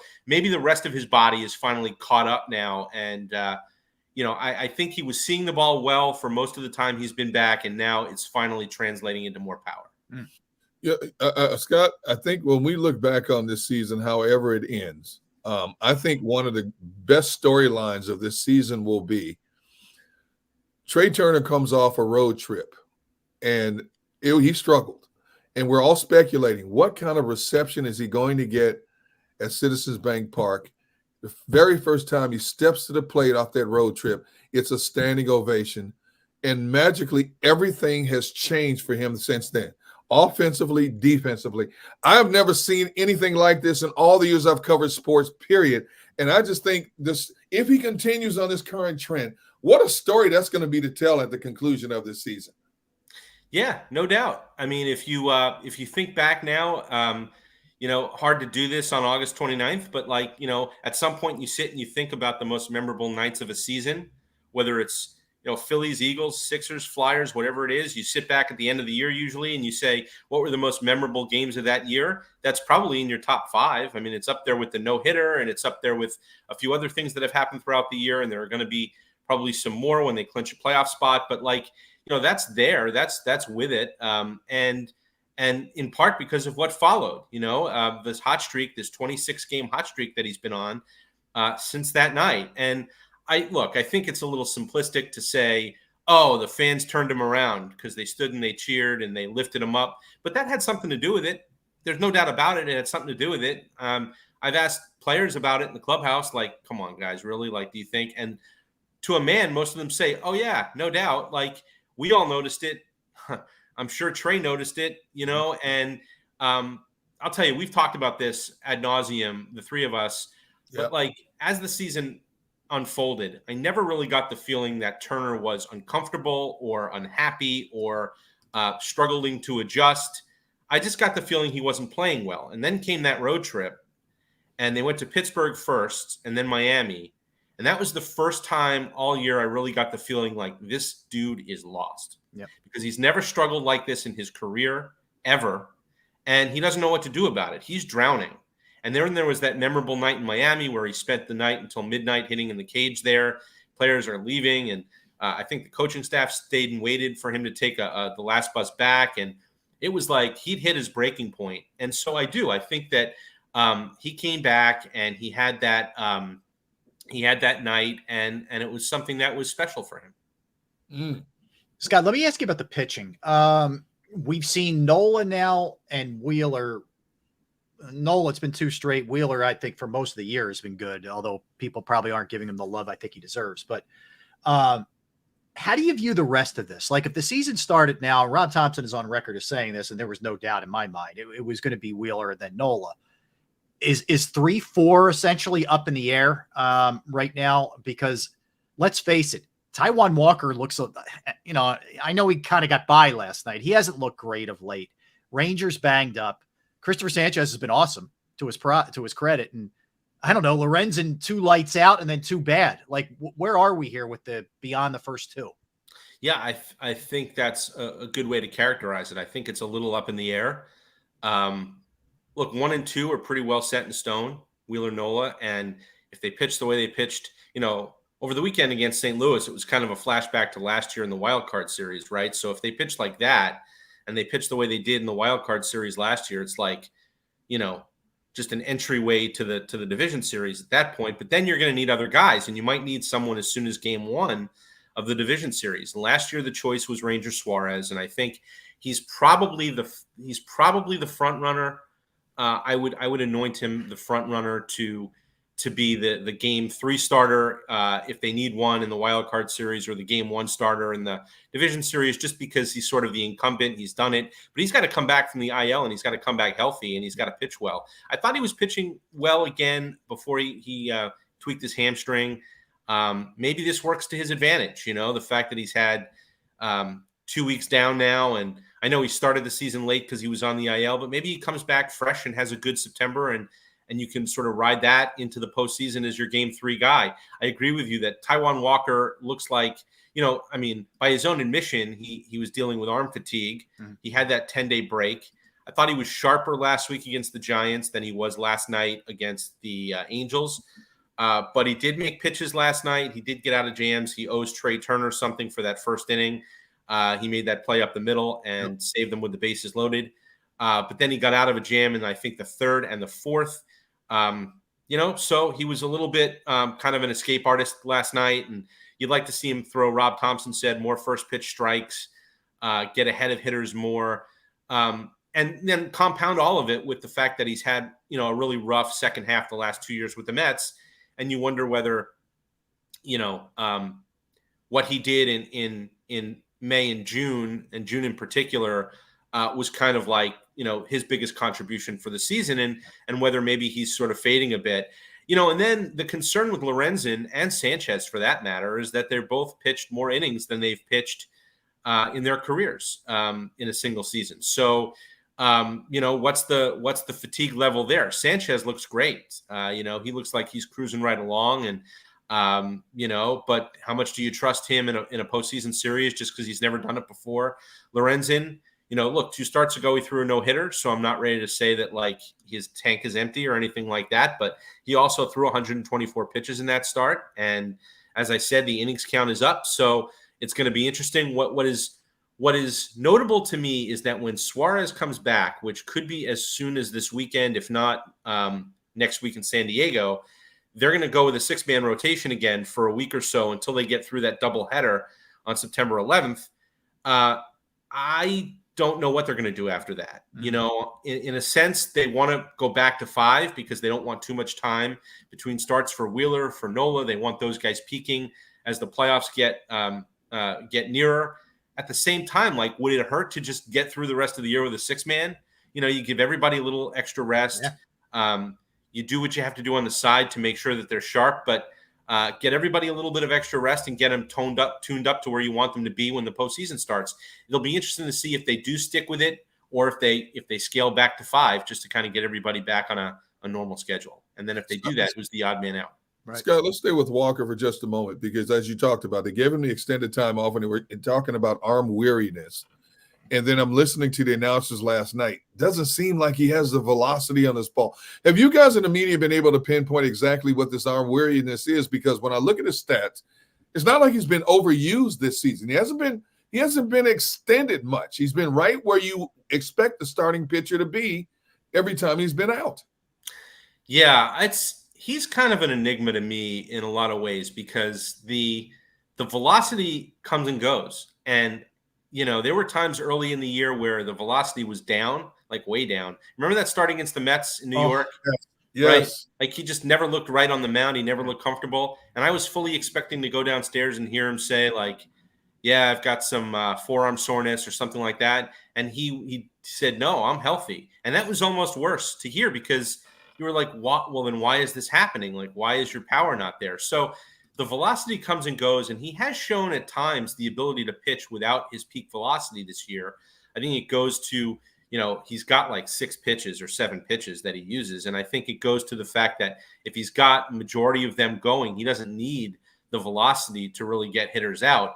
It's when he doesn't have, more than a couple or 2 or 3 going that he does need the velocity, and it shows up and he gets hit. So it's really an enigma. And then, when he really got on that roll and we said, well, what's the difference? He talked about like, well, I'm running around more on the days between starts, and I'm taking grounders, and I'm taking throws at first base. And he does do all that. He likes to be an athlete. He likes to get his body moving beyond just, walking out to the bullpen and throwing his side sessions. And it's like, okay, but that can't be all it is, right? Like, so there's sort of a mystery to him in terms of like how much to make of the velocity and how much to make of the peaks and the valleys, because it doesn't always correlate to how he's pitching. I just, I do go on track record, and the fact that the last 2 years he hit a wall in New York with the Mets, that to me is alarming, because it's happened before, and what do you have to do to keep it from happening again, or is it already happening? Just to update folks, Joseph Nagata being waived, according to Dave Zangaro, waived by the Eagles. Joseph Nagata could be certainly a candidate for the practice squad. All right, Scott, let's go to the bullpen here. They have Alvarado back. They have Sir Anthony back. Kimbrel, it's been a bit of a struggle for him of late. Will we continue to see Thompson use the pieces the same way? Will it be Kimbrel for the most part closing? Will it be matchup driven? How do you see the back end as we move forward into September here? Yeah, I mean, I think in September, it's going to be a lot of what we've seen. So Kimbrel kind of is not, I wouldn't call it anchored to the 9th inning, but he's pretty close to anchored to the 9th inning. They'll float him to the 8th if need be at times here or there, but he's really the last guy. He's been a closer through and through. And that's a story worth telling as the season winds down, is sort of like this revival of Craig Kimbrel as a closer, because I had a lot of people tell me when they signed him, you watch, before long, he'll be their closer. I know what they say. They don't use a closer. It's matchup based. If Kimbrel's pitching well, he will pitch the 9th inning. And that's exactly what happened. Alvarado, they'll float a little more, and as well as Dominguez and Soto. I thought last night was pretty telling that they let Soto pitch to Ohtani in a 1-run game. It speaks to the confidence that Thompson has in Soto right now. He said afterwards, I just like the matchup. And sure enough, Soto got a ground ball and hustled over to first base to help cover, and they got the out. So that was telling to me about where Soto stands in the pecking order. So I do think that the other 3, Alvarado, Soto, and Dominguez, will kind of flip-flop here and there between 7th, 8th, and in the playoffs, all bets are off. Like, you'll see some of those guys come in the 5th or 6th in the postseason. So those are certainly the big 4, the 4 that are most trusted. And then how do they fill out the rest of that bullpen moving forward? Jeff Hoffman has done such a nice job for them. Matt Strahm has done a good job for them. Sort of whoever gets nudged out of the rotation in the playoffs, whether it's Lorenzen. See, if it's Lorenzen, like, he's got experience as a reliever, he could help that way. If it's Walker, he does not really have a whole lot of relief experience. So I wonder how he fits. Suarez, right, has good relief experience, so he could be a guy. He's versatile. Who could sort of maneuver here to there like he did last year. So lots of things they can do in October, but I think in September you're going to see them keep using it the same way. I do think that they're going to want to be careful with Kimbrel and with Soto. They've both been healthy all year, and they've carried a heavy load, especially while Alvarado was out and Dominguez was out. So maybe they lean more on Alvarado, Dominguez, hoping their arms are fresher, and be careful with Kimbrel and Soto to make sure that they're ready for the postseason. Scott, I'm not the type of person that likes to look too far into the future, but I'm sitting here today and I'm saying, if the Phillies continue on this hot streak, they can go toe-to-toe with anybody in the National League come playoff time, and that includes the Braves. And let's face it, the Braves are that team when it comes to home runs, run producing.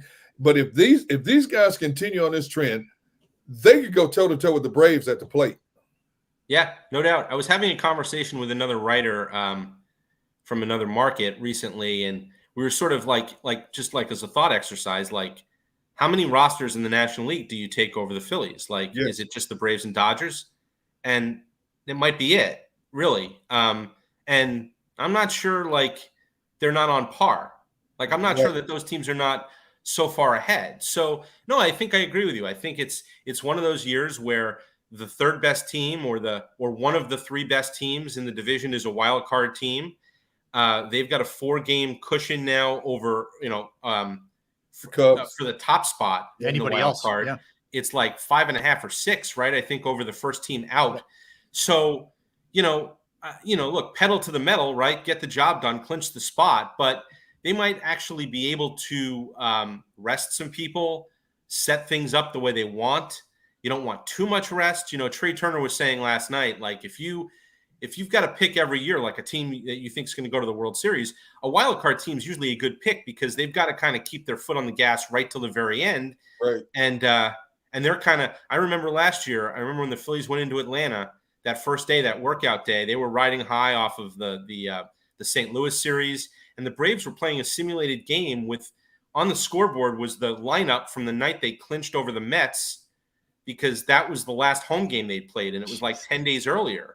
And I was like, we're like walking into a time warp here because the Braves have been doing nothing for the last few days, and it shows. And it showed in that series, right? So you want to strike a balance between peaking at the right time, but also making sure that you've got all your ducks in a row. And the Phillies, I think, are going to be able to do that, to have the opportunity to do that, to at least try to achieve that balance between how do we peak right as we're entering the playoffs, but also make sure that we're lined up, we're ready to go, and we can start who we want to start, and we can bring whoever we want out of the bullpen because they've got enough rest, but not too much.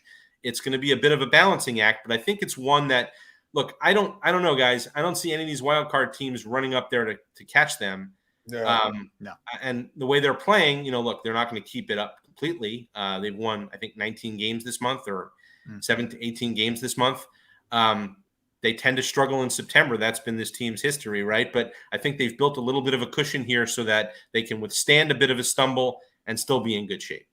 Scott, the last one from me, I think the other thing that's big too is the emergence offensively of Rojas, the way that Marsh has hit really all year.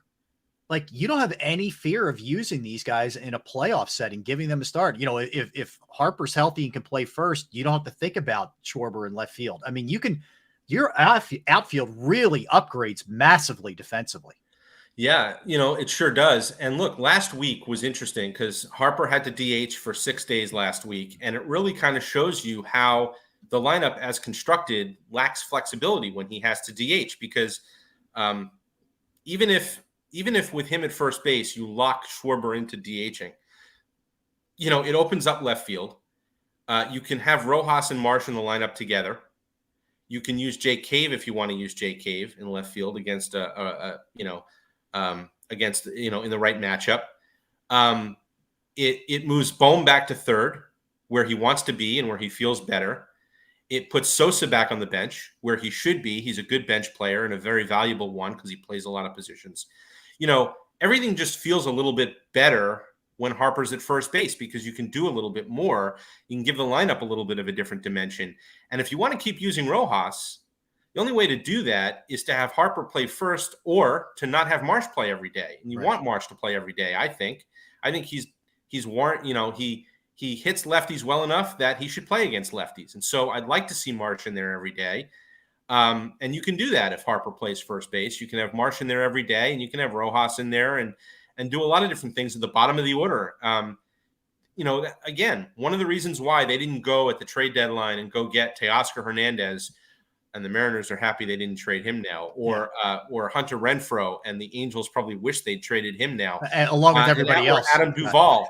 One of the reasons they didn't get those guys was because they looked at those players and they said, we have guys like that.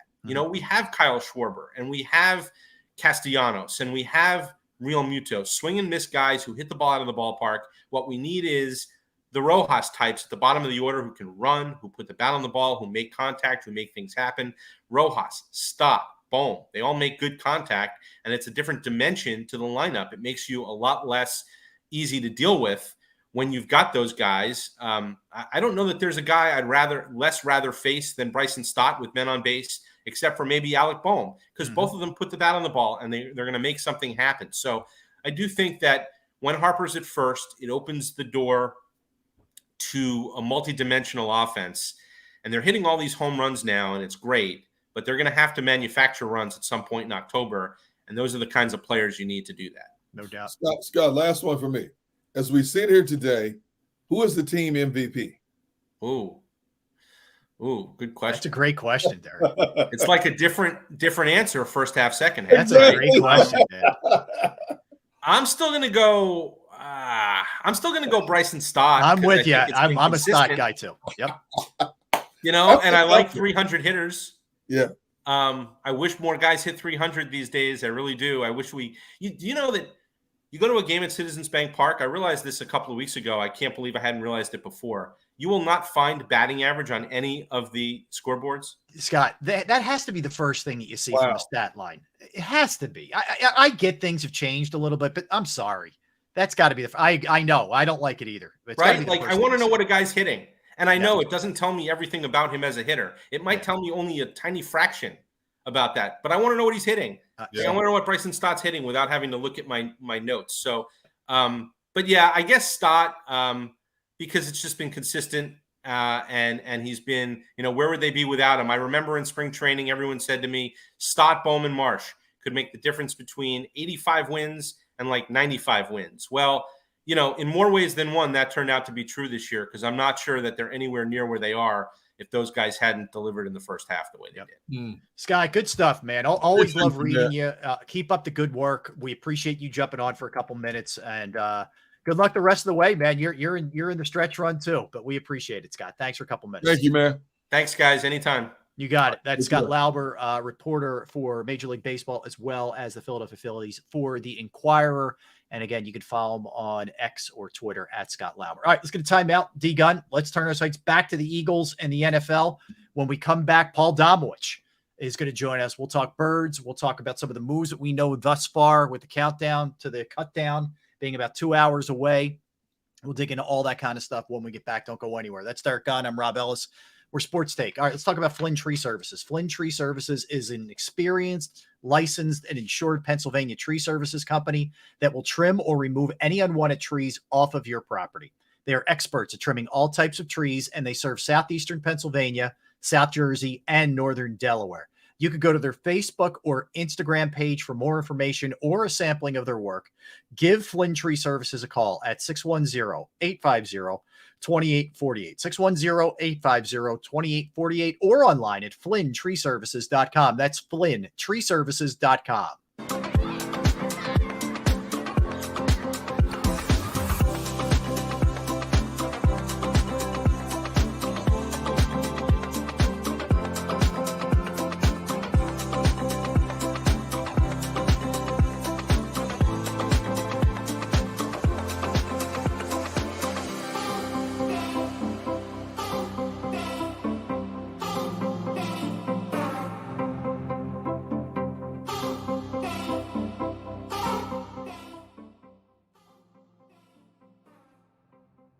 If you own a company and you're not producing a podcast, you're missing out. The public consumes messaging when they're ready. Join the professional podcast network of companies and let JAKIB Media Partners put you in the podcast arena. Come to our professional studio, or we'll come to your place of business and professionally produce your company podcast. Call JAKIB Media right now at 267-261-3428. 267-261-3428. Heading down the shore. Have a ball once more. Here, imaginations run wild and time stands still. Because here, you can find the best of the Jersey Shore, all on one 5-mile island. So leave the old you behind and get lost in the woods. Wild, wild, wild wood days. Not with this anymore.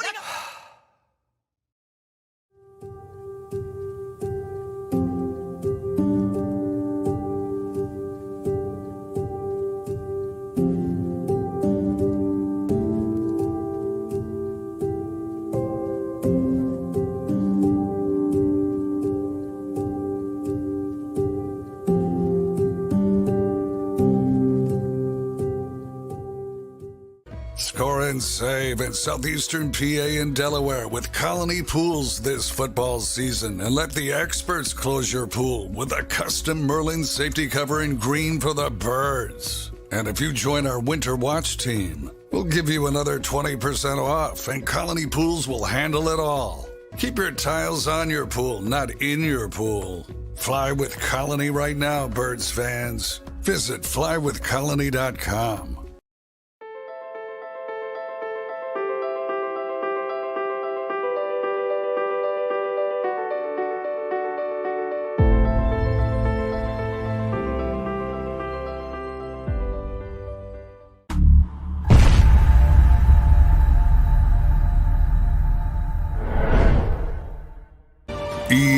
EAGLES, Eagles.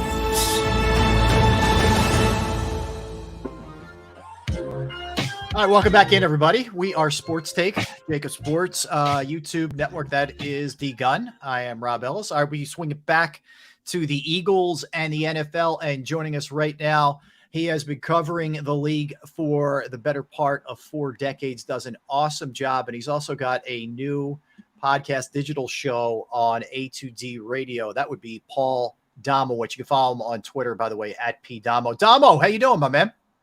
Doing well, Rob. How you guys doing? Great, great to see you, Domo, as always, man, as always. Anything that's gone down today surprise you from a cut standpoint? Sipos, Covey, Devin Allen, Nagata, I don't know, just to name a few. Anything jump out? Any of those guys you thought would survive?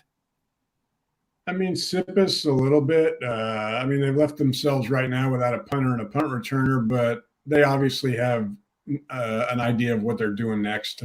You know, just because they were, had cut both of their punters doesn't mean there's somebody out there they like and know they can get. So it's not it's not a troubling development. Mm-hmm.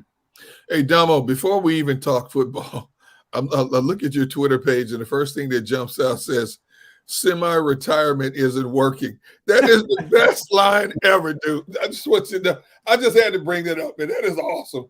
Well, can't you look at that 2 different ways? Either I don't feel like I'm working, or it's not working for me and I need to work. Which is it, Damo?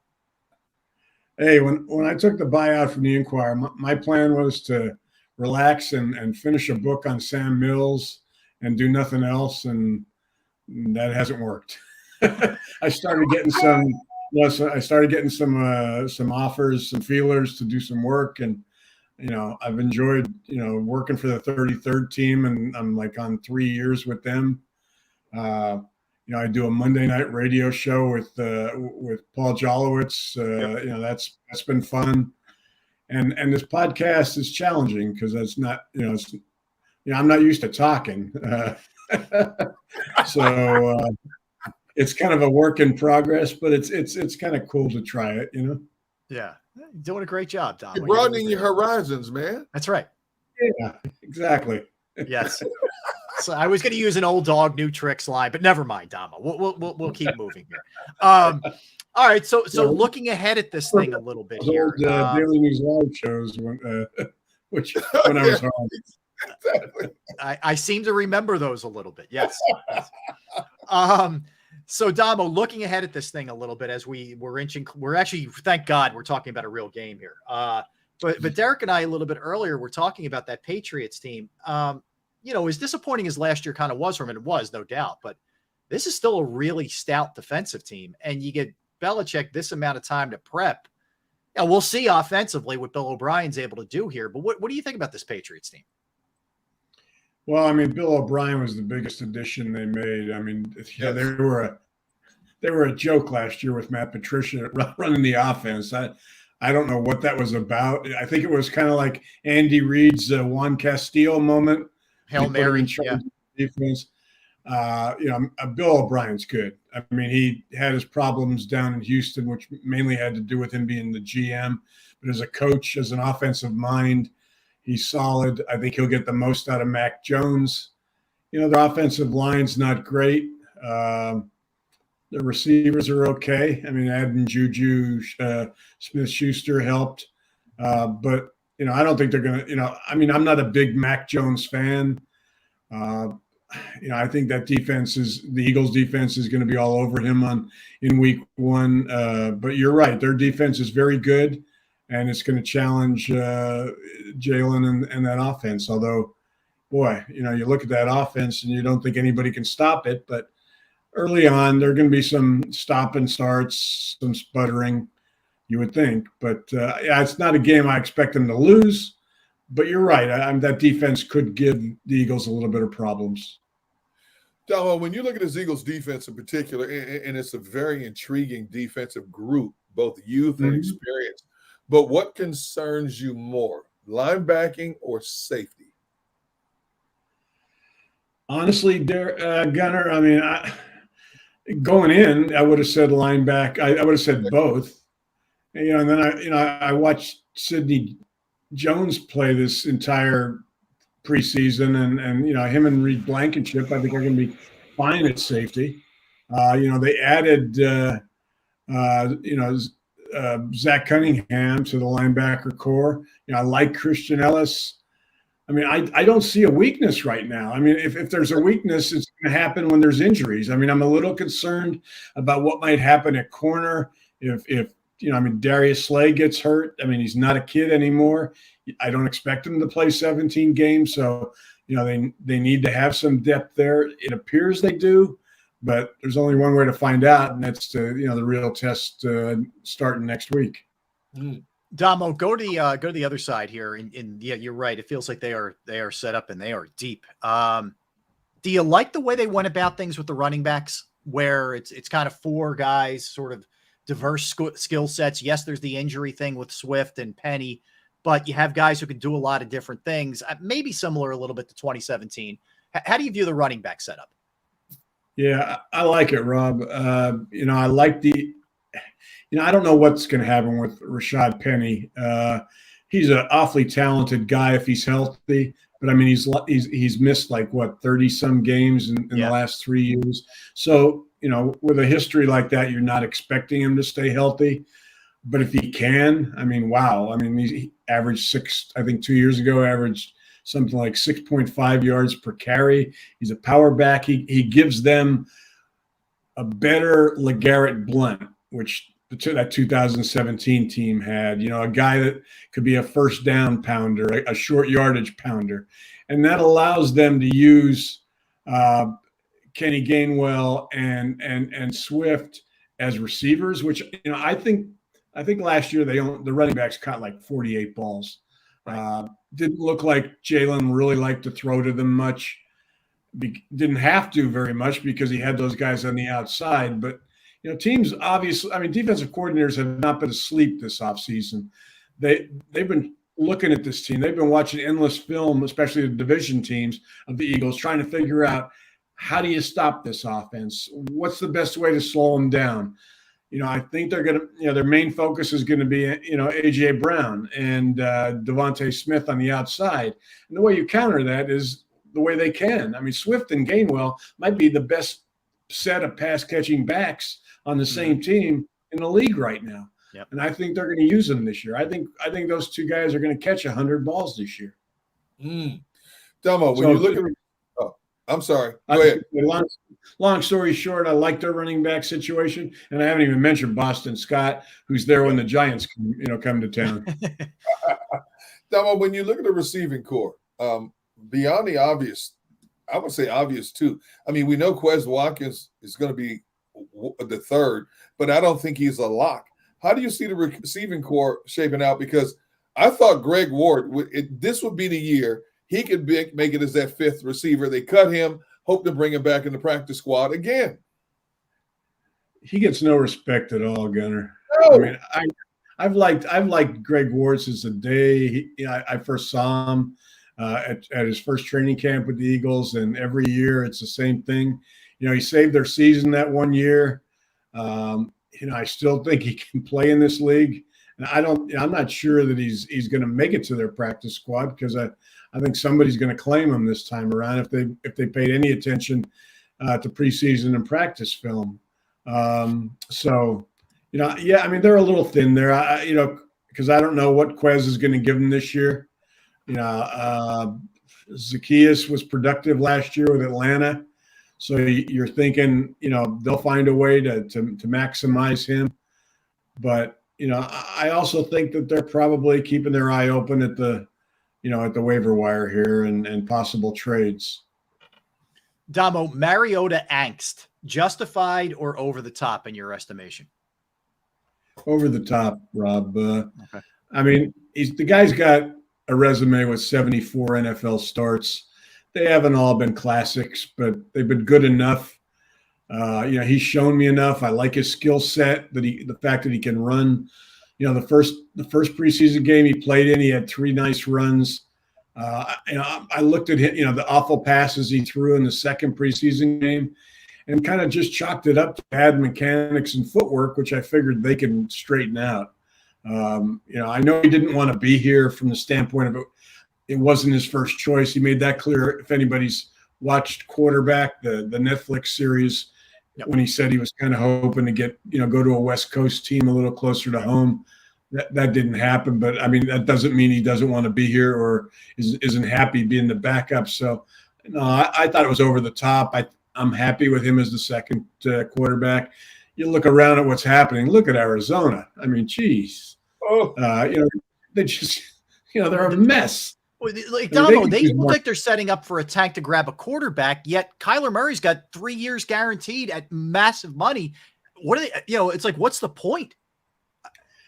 I think, they like Dobbs more than anybody else because a couple of their coaches coached him and feel he can get them through 4 games till they get to Kyler Murray. But that's not such a great thing either. Getting to Kyler Murray, from what we've seen of Kyler Murray the last couple of years. So, yeah, they're just a wreck.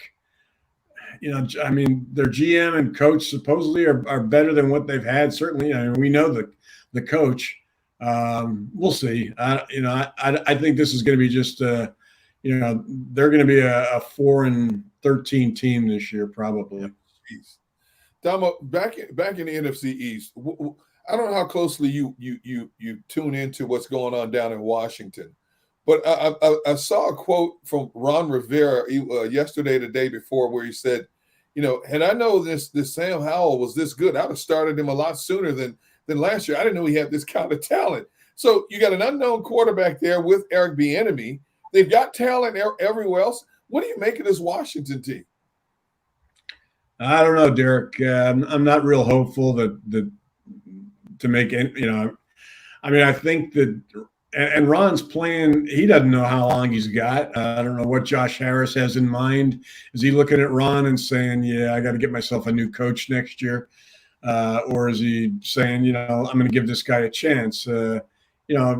His history in other sports has kind of indicated that he'll be willing to give him a chance. But I just don't know that they have a pretty good defense. But Sam Howell's, I'm not going to say he's not very good because, I want to see him play first. He was a good college quarterback.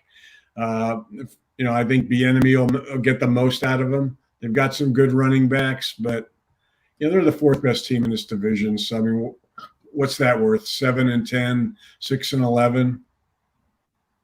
Yeah, it's a good point. Let's stay in the division for a minute. The Trey Lance trade with Dallas.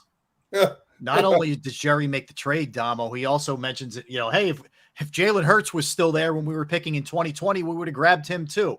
I'm Dak Prescott. I'm like, man, it's coming over both shoulders here at me. And on top of that, Damo, he doesn't have guaranteed money beyond this year. Is this just a big setup for you? You better deliver here, or else you're bye-bye. Well, they can't.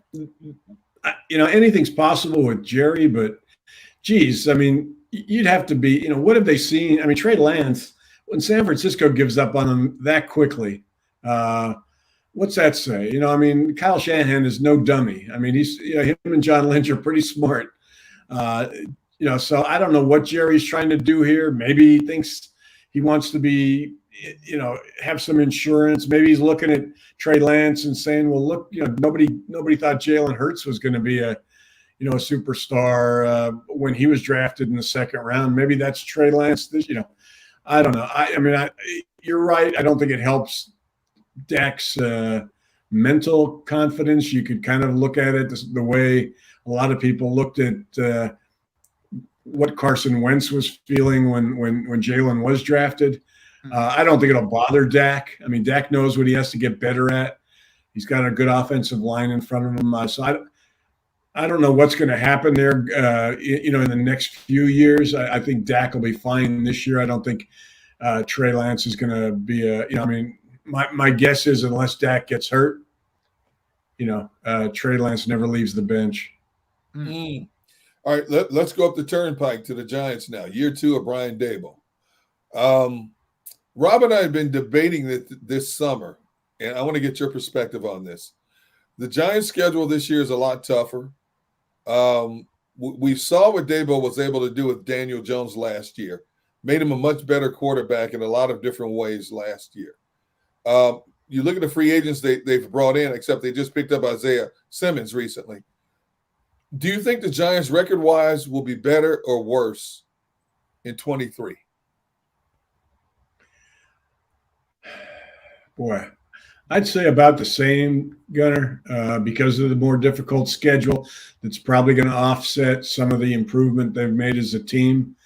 But I do like the fact that they've really added receivers for Daniel Jones, including the tight end. I watched one of their games this preseason where, Waller was just, you could see if he can stay healthy, he can be what he was for 2 years with the Raiders. And that's a good thing for a quarterback like Daniel Jones to have. I think it's all going to be about injuries there. I mean, Barkley's got to stay healthy. Their offensive line doesn't have much depth, so they can't afford any injuries there. But the offset, I think the more difficult schedule is probably going to offset the improvement in that team, and they'll probably end up being, the same record. Damo, look at the defensive side for the Eagles. Desai, new linebacker, secondary coach. Some new faces, some inexperience in places. And you mentioned Sidney Brown and what that looked like with Blankenship. But are you expecting a bit of a learning curve here defensively where the offense is way ahead of them early? Or do you think, that's something that maybe we're making a little bit too much out of on that side of the ball? Well, there'll be a little bit of a learning curve, Rob, I think. I think, Desai has the same approach as far as not giving up the big play as Gannon did. And I think that's going to be even more important early on because there are going to be some mistakes. So as long as they don't give up the big play, I think they'll be fine. It's, it all comes down to that pass rush, just like last year. Will they have 70 sacks this year? Probably not. I don't think that's possible. But they'll be in the neighborhood. I mean, they'll be in the 60 range, assuming everybody stays healthy. They've just got, they've got at least a minimum of 4, probably 5 guys they can rotate on the outside, depending on what they do with Barnett. And inside, adding Jalen Carter to Fletch and Jordan Davis and Milton Williams. I mean, it's a deep group that I think is just going to be pretty relentless as far as going after quarterbacks. They're not going to blitz a lot, and I always forget about Reddick because he right. Technically lines up at linebacker, but assuming that thumb's fine, I expect another big season out of him. So that's what it's going to be all about for that team, just like it was last year. And there's no indication that it's going to slow down. Desai doesn't blitz much like Gannon, but he lines his people up a little bit more differently so that he disguises things. Same with his, he's not as predictable. So that'll help. I mean, I think they'll be fine. I like Desai. I like both of their coordinators. I've said this several times in the preseason and even the offseason. I mean, I think both of them are one and done. I mean, I think both of them are going to be head coaches in this league next year if you take the scenario that this is going to be a Super Bowl team. Delmo, going back to the running backs for a moment, will any one individual, when you look at the depth of that running back, will any one of them come close to rushing for 1,000 yards? I think Penny can. It's all a matter of health, Gunner. I mean, if he stays healthy, I think he definitely will be it because I think he's going to get the bulk of the carries. I mean, I see Swift and Gainwell being more third down, second and long backs, guys they can use as receivers. So I would say that if Penny stays healthy, he's got the best chance of being a 1,000-yard rusher on that team. Dom, I look at it. There's a couple different spots that you worry about a little bit for sure, but I don't see a whole lot offensively. I mean, when we start digging into like backup tight end and third wide receiver and the guard spot, which I think is just going to be fine. I mean, this should be, again, a top 3 offense on every level. I mean, you've covered a lot of quarterbacks in your day. Have you seen a guy this young act the way Jalen Hurts acts and be as focused as he is? No, I mean, I gotta admit, I mean, I saw a lot of Jalen in college because my wife is an Oklahoma grad, and we watched a lot of Oklahoma games his last year. And when everybody was condemning Howie for picking him in the second round, I liked it because I thought at the very least they were getting themselves a good backup quarterback if Wentz played the way he was playing before he collapsed. But then you saw that first season when they put him in for those last 4 games, and you saw people like Jason Kelsey and the rest of these veterans just immediately believe in this guy. You knew the kind of leader he was, and then since then the focus, the never satisfied attitude, standing on the sidelines during the Super Bowl with all that ticker tape going on. He's standing there trying to absorb the moment as far as how disappointed he was then and how determined he wanted to be to never let it happen again where it's somebody else's confetti is raining down. I mean, I think this guy's he hasn't hit the ceiling yet. I mean, I think he's still got a lot of growth, a lot of improvement. I think this year we're going to see his completion percentage go up even more. I think he's going to be a better red zone quarterback than he's been. It's going to be interesting to see. Last year he ran 165 times, which was the most of any quarterback in the league. But a lot of those were sneaks or kneel downs, so that's going to go down. But are they going to use them any less? That's what we'll see. I mean, it's such an important part of his game that you don't want to dissuade it, but you also don't want him to be playing with a bum shoulder or a bad leg late in the season and playoffs when it counts. So it'll be interesting to see. But I mean, I think the kid is just, he's the most fascinating quarterback I've ever seen, covered. What he can do, his mentality, it's just amazing.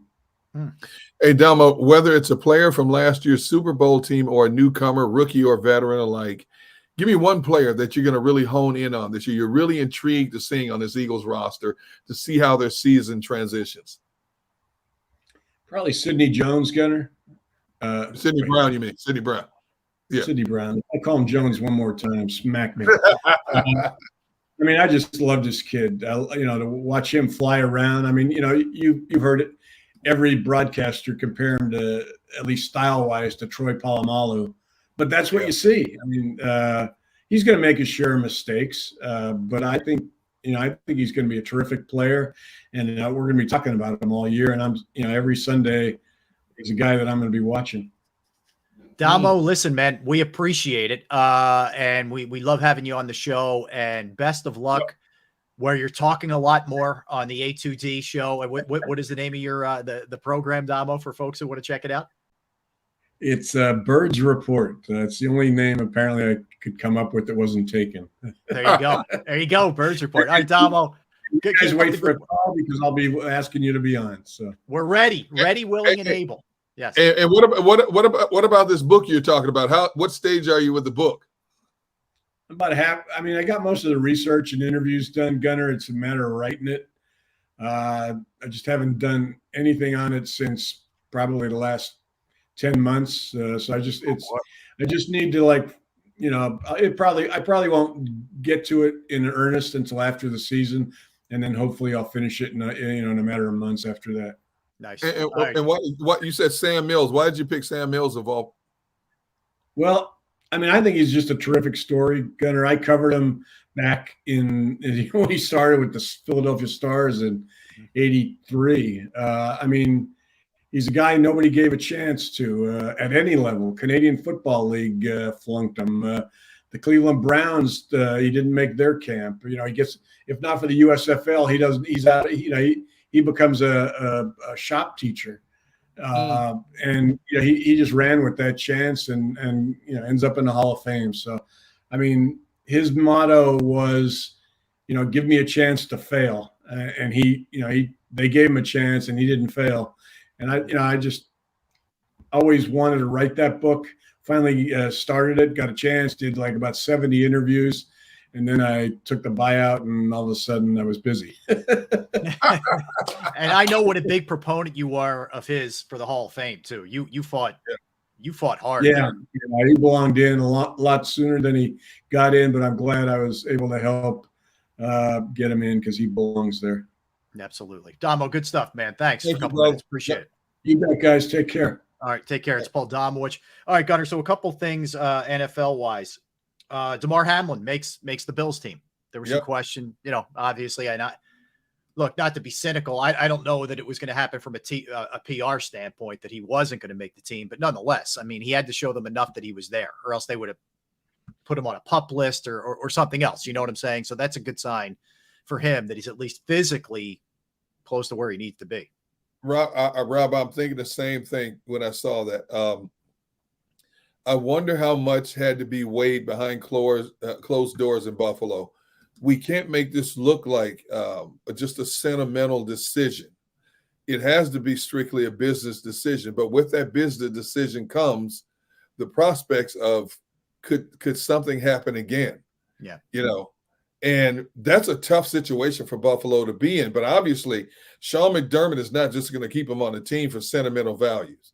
So obviously he's passed every test that they could possibly, he's been medically checked over and over and over again. And then he had to get out there and physically do it.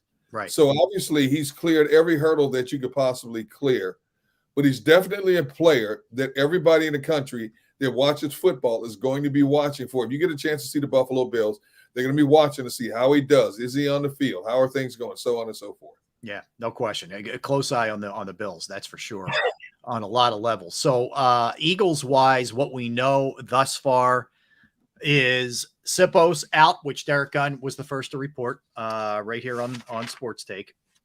We know Britton Covey, we know Devin Allen, we know Greg Ward, Julian Good-Jones, Josiah Scott, and Brady Russell. That's what we have thus far. They have to make Ngata's been cut also. And Joseph Ngata, the receiver. Yeah. I would think, he's another one that could very well be back on the practice squad if nobody grabs him. 100%. He just screams of a guy you're going to try and get back here, which you may be able to get him back without anybody grabbing him up, although there is some good size there, for sure with him. So that one is going to be one to keep your eye on. The cuts that we know of already, or like they came down the last couple of days. from an Eagle standpoint. Real quick, offensive line, Cameron Tom, Dennis Kelly, Brett Toth, Josh Andrews, Tyrese Robinson, Roderick Johnson to the IR. These are receivers now. Deion Kane, Johnny King, Jaden Hazelwood, Freddie Swain, tight end, Dan Arnold, Tyree Jackson, quarterback Ian Book, running back Kennedy Brooks, D-tackle Marvin Wilson, Caleb Sanders, Olivier Segapolu, Robert Cooper, linebackers Quentin Bell, Tyreek Maddox Williams. Now, we haven't heard anything yet, Derek, on Trey Sermon. We've seen teams make moves. We've seen trades happen thus far. It's usually a day where Howie Roseman is active on that level, bringing somebody in. There is still time, obviously, and you're still awaiting over the next hour and a half which guys get released that you might have interest in. In other words, exactly. A punt returner, a punter, a kick returner, maybe, some depth at certain positions. You're still just sitting there waiting because some teams have, an embarrassment of wealth at some spots. Speaking of looking at somebody of interest, the Dolphins cut Chosen Anderson. Would you take a look at him if you were the Eagles? Yeah, he's just a bit of a knucklehead. I do. He's got ability. He's got ability. I mean, he can still run, right? I mean, there's no question about that. It was not all that long ago he was over 1,000 yards receiving. So there's if you're looking to change, switch out of Quez Watkins for a more experienced guy who has a similar skill set, that might be something you want to look at. Yes, Chuck, we did mention Sipos getting cut, and D-Gun did have it. He had it first. So we will continue to dig into that. Yeah. One other note, Rob. I don't get this. I don't understand it. But people who want the Eagles to look at Ariza, they are now going to bring Ariza in here. Yeah, I mean, like I said to you before, if this was just an Eagles thing, I'd say, come on, guys, what are you doing here? But since nobody's doing it, there's something going on here. There really is. There's something going on that I am concerned about. I asked the question. No, we are not bringing him in. Seriously, can you tell me why all 32 teams have not approached him? Not sure. He was cleared of everything. That's Weird. what we've said.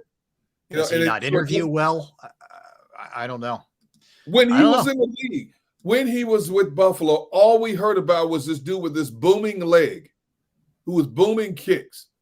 He's been cleared of everything. Yeah. Why is he not with the team? Obviously, I know. fans want him here, but why is he not with the team? Well, like a civil suit that's pending is not enough to keep somebody out. No, there are other athletes and other NFL players who have had civil suits against them, and they have. I think there's still one against Deshaun Watson, frankly. So, I mean, it's not like that shouldn't be the thing that's stopping this. If that's what it is, I don't know. I don't have an answer. So Deshaun Watson still has civil suits out there, but he's getting $231 million guaranteed. Sipos is a punter. What would he cost somebody at the very most? Even in a bidding war, the very, very most, he might cost $3 or $4 million. Yeah. For 1 year. We'll sign you in a 1-year trial, see how things go. I know. It's very strange. The whole thing is strange. All right, let's come back, Derek. We'll continue to update you on the Eagles, other NFL news. Weird happening last night in Colorado with the Braves game with Ronald Acuna Jr. in right field. We'll dig into that a little bit more. And a couple other odds and ends that we're going to hit before we get into birthdays and movies and all that good stuff. He's Derek Gunn.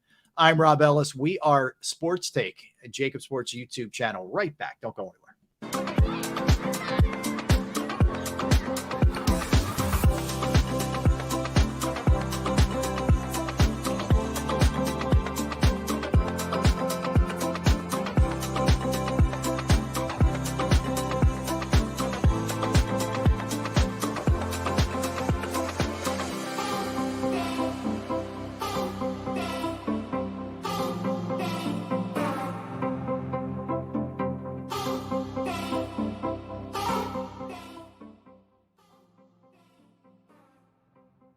If you own a company and you're not producing a podcast, you're missing out. The public consumes messaging when they're ready. Join the professional podcast network of companies and let JAKIB Media Partners put you in the podcast arena. Come to our professional studio, or we'll come to your place of business and professionally produce your company podcast. Call JAKIB Media right now at 267-261-3428. 267-261-3428. Heading down the shore. Have a ball once more.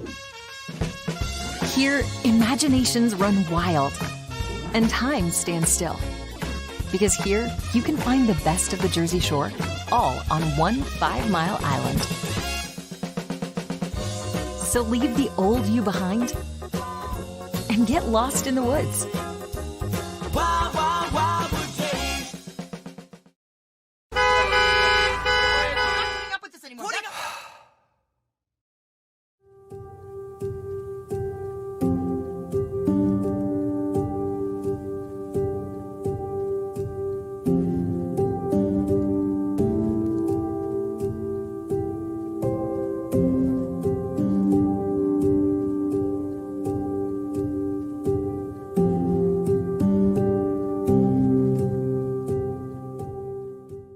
Score and save in southeastern PA and Delaware with Colony Pools this football season, and let the experts close your pool with a custom Merlin safety cover in green for the birds. And if you join our Winter Watch team, we'll give you another 20% off, and Colony Pools will handle it all. Keep your tiles on your pool, not in your pool. Fly with Colony right now, birds fans. Visit flywithcolony.com.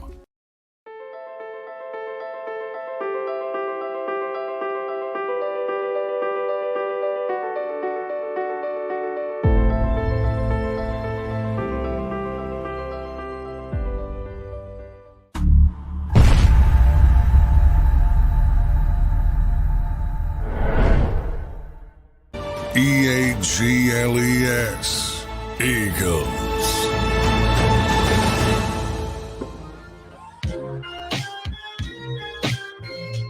All right, we are back. Yes, we are. We're hanging out with you on this Tuesday. We appreciate you guys spending some time with us. If you could hit the like button, that would be great.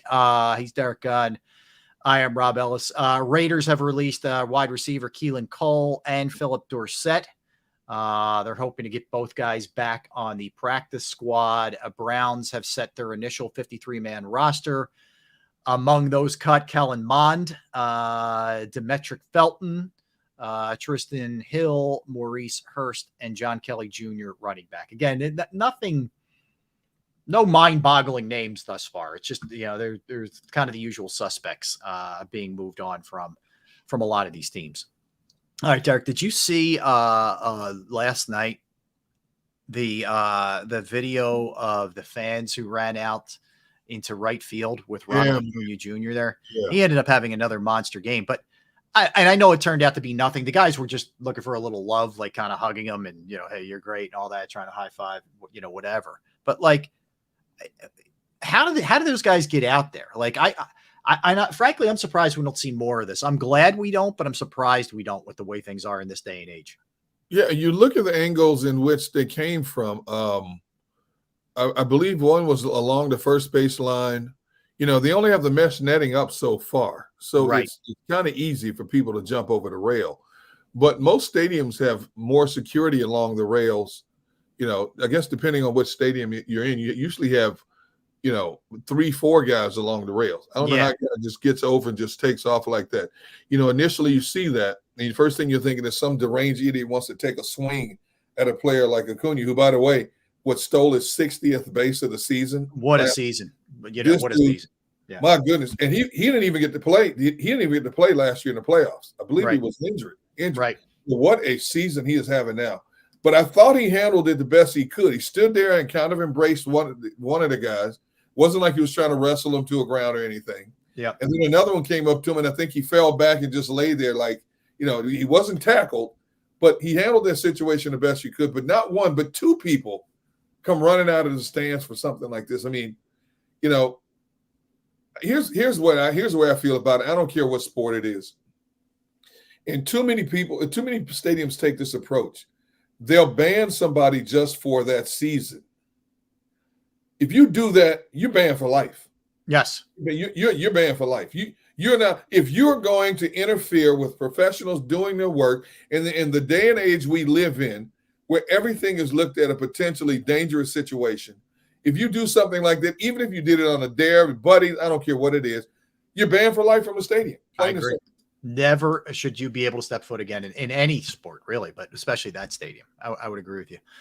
100%, Derek Gunn. All right, Trey Sermon being released, according to Ian Rappaport. Yeah.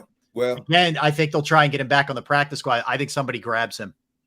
I think somebody's going to grab him up. I do too. There are too many teams out there that need, second or third running backs, and he could be a really good second or third running back for somebody. Who knows? Depending on the team, he might be a first running back. I'm trying to think of what team doesn't have a standout running back on their roster right now. Well, if the Colts situation, like if they end up trading Jonathan Taylor, he makes sense to me in Indianapolis, especially with the Steichen connection. Oh, no question about it. And I'm sure Steichen is looking at this. If I'm Steichen, I'm on the phone right now. You cut there, you're added here. Get on the plane. Yep. We'll get you on the plane. You're here today, not tomorrow. Today. Even if Taylor stays, like I want him there because I don't know if Taylor's going to be able to hold up physically. What's his name? Deion Jackson broke his arm. You know what I mean? Yeah, nothing there in house beyond Taylor is really just like overwhelms you with a wow factor. Yeah. And Trey Sermon, it's funny. There are a lot of good players across the league that just need a chance, man. They just keep bouncing around. They just can't find that niche because they're always considered a second or third option everywhere they go to. But in this case, he could get some significant run in Indianapolis. Oh, listen, without question. I think, look, I'd have to really dig in to all the rosters and who needs what and this and that, but it makes perfect sense as far as I'm concerned for him to end up in a place like that. Kennedy Brooks was also cut. So you mentioned this a little bit earlier. The running back thing is going to play out exactly the way it looked.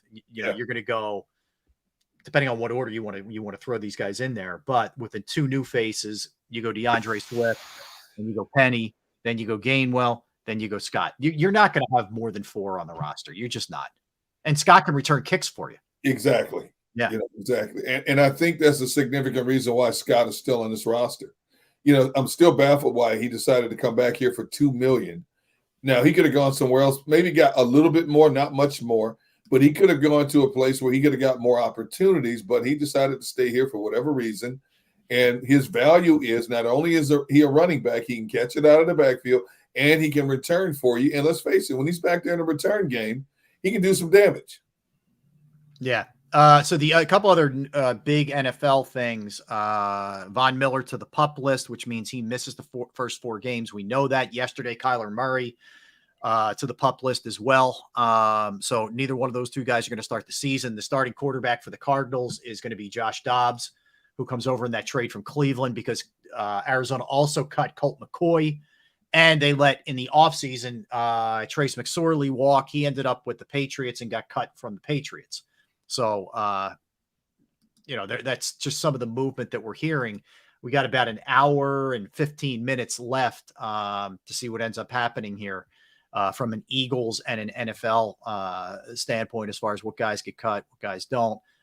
We're 9 days away from the first game of the season, which is the Lions and the Chiefs on a Thursday night. All right, let's do some birthdays. Want to do some birthdays?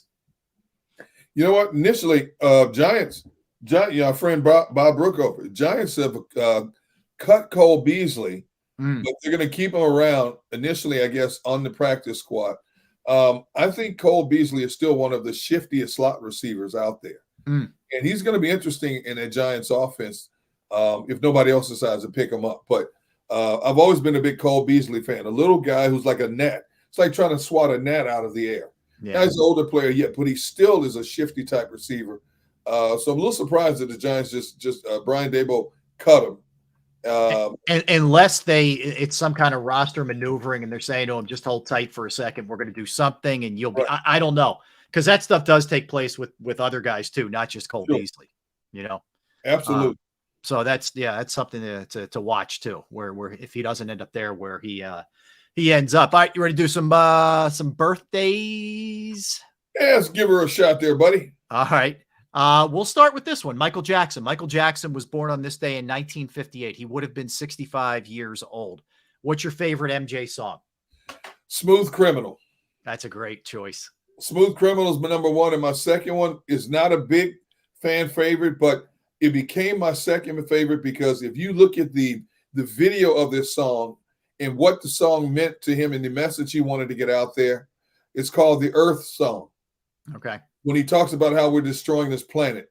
If you get a chance, look at the video. I don't know who did this video, but it cost well over $1 million to put together. Phenomenal video and a passion and a heart. He sings this song. Elevated is my number 2 favorite Michael Jackson song. All right. Interesting. That's a good one. I would go, I'd probably go, you know what song look, Beat It's pretty close. I want to be starting something. And Yep. I think Dirty Diana is a little underrated. That's a good one as well. So Love Dirty Diana. That's in my top 5. The guitar riffs. Yes. The guitar riffs in that song are incredible. Yeah, absolutely. Absolutely. All right. MJ would have been 65. Singer Liam Payne from One Direction is 30 today. Carla Gugino, actress, is 52 today. The director Richard Attenborough was born on this day in 1923. You know what? Leah Michelle, actress, you know 37. You know what Richard Attenborough's claim to fame is, what don't you? You know, he won 2 Academy Awards as a director for the movie Gandhi. Okay. Yep. But you know what his real claim to fame is? No. He's John Hammond in the original Jurassic Park. He plays that role? Yeah, he plays John Hammond. Oh, I didn't know he acted too. Yeah, he's the actor also. You know, when he walked, when the Jeep rolls up and he says, you know, Dr. Grant, my dear Dr. Grant. Oh, yes. To Jurassic Park. That's a good call, Derek. Dude, the first time I ever heard him say those words, I got a chill. I was in the theater watching that movie. And then it goes to the wide shot of all the dinosaurs around that lake there. Yes. Dude, I get chills just watching it. I still get chills when I watch that. Yeah, that's another click and stick. That's a good call there. All right, so a couple other names here. A great actress, Ingrid Bergman. Yes. From back in the day, was born on this day, 1915. Charlie Parker, the great musician, born on this day, 1920. Elliot Gould, the actor, still doing his thing, 85 years old. Rebecca De Mornay is 64 today. Yes. Still yes, strong. yes, and yes. Still strong. Go back and watch Risky Business, and we'll. No. I didn't ask you about the past. I said still strong. Oh yeah. Mm-hmm. Okay. Yes. All right. Yeah. Yes. Director Joel Schumacher is 84. James Brady, who unfortunately was a secretary of I think the press or state. He got shot when they were trying to shoot at Ronald Reagan. He got hit and ended up getting paralyzed. He did a lot for people with disabilities throughout the rest of his life, did James Brady. Isabel Sanford, who played Wheezy. Woo. Yes, man, she was born in 1917. I find that shocking. I still get. She had the deepest voice of any actress I've ever seen. Oh, she had a deep voice. Yeah. But man, did she play that role on the Jeffersons? Oh my! She was so good. She was so good. John McCain. Obviously congressman, POW, ran for president as well. He was born on this day in 1926. Chris Sims, everybody's favorite NFL analyst, especially Eagles fans. He's 43 years old today. Robin Leach, rich and famous. He was doing Cribs before there was Cribs. Okay. Yeah, exactly. Back in the day. He was born in 1941. Bob Beamon, the great high jumper. Oh, incredible, man. Just incredible. And set the world record in the long jump. I mean, Olympics. Yeah. In Mexico City, 68. Yep. 68. Yep. He is 77 today. Noah Syndergaard. Noah Syndergaard was just released, Gunner. He's out of baseball, I think, right now, unless somebody else swooped him up. It's a shame. He never came back from that arm injury, man. No. He just never was the same. Carl Banks is 61 today. Carl also does Giants radio. My buddy Carl Banks. He's good, man. I like him. I was watching him. I guess they let the radio folks do the local TV broadcast during the preseason, and he was good. I watched it was him and what's his name? Bob Papa, I think is his name. But they were both very good doing the game. I agree. Yeah. That's all I have. Birthdays. What else do you have? Deborah Van Valkenburg, who played Ted Knight's daughter, Jackie Rush, on the old sitcom Too Close for Comfort. Oh, she was the brunette. Yep. Yes. Yep. She's 71 now, dude. Wow. Jennifer Landon, 40 years old, played many years as The World Turns. Our old buddy Rasul Douglas, who's parlayed a nice little career for himself in Green Bay, is 28. And our friend Vi Sikahema, 61 today. Oh, Vi's birthday. All right. Yeah.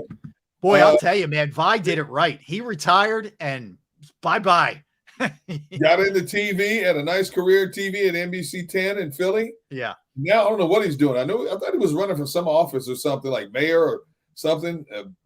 Oh, really? I don't even know. Vi and Beasley Reese, when they retired from TV, it was like, see ya. Yeah, Beasley is living on his nice ranch that right off a lake in Texas. You know, every now and then I see him putting out pictures of fish he's catching. I'm like, man, come on, man, you got to invite me down. Come on, I know. seriously. Yeah. Vi's in Arizona, I think, right? Didn't he go back to the I think he went back to Arizona. Was it Arizona or back to Utah? Utah, mate. It was one of those. He and his wife ended up going back. Yeah. We also have Brian Chesky, 42, is the co-founder and CEO of Airbnbs. Okay, nice. 42. Dinah Washington, the great actress, born on this day in 1924, and former welterweight champion Timothy Bradley is 40 today. Okay. All right. I'll just disclaimer. The movies stink today. Okay. They stink. 1997 Full Monty. 2013 the One Direction movie. I got nothing else. You got anything else that's even? Disaster movie was kind of funny. Okay. 2008. Then you have Brink, 1990, and Lawless. Lawless was a decent movie. Came out in 2012. Okay. All right. Yeah. That's all I got, man. Not a ton there. All right. Let me give you the Phillies lineup for tonight. They're facing a lefty gunner, Tyler Anderson. Schwarber's in left, which means Harper's DHing. So Schwarber leads off in left field. Trey Turner at shortstop. Nick Castellanos in right. Bryce Harper, DH. Alec Boehm as at first base. He hits fifth. Hitting sixth is JT Realmuto, and catching. You have Rudolfo Castro batting seventh, playing second base. He's giving Stott the night off against the lefty. Edmundo Sosa gets the start at third base. He will bat eighth. Francisco Rojas, or Johan Rojas, gets the start in center field, and he will bat ninth. Interesting. It's something to keep your eye on tonight is Michael Lorenzen. Pitched great in his first outing in Miami, then throws a no-no, and then the next two can't get anybody out. So I don't know what this is going to look like tonight, Derek.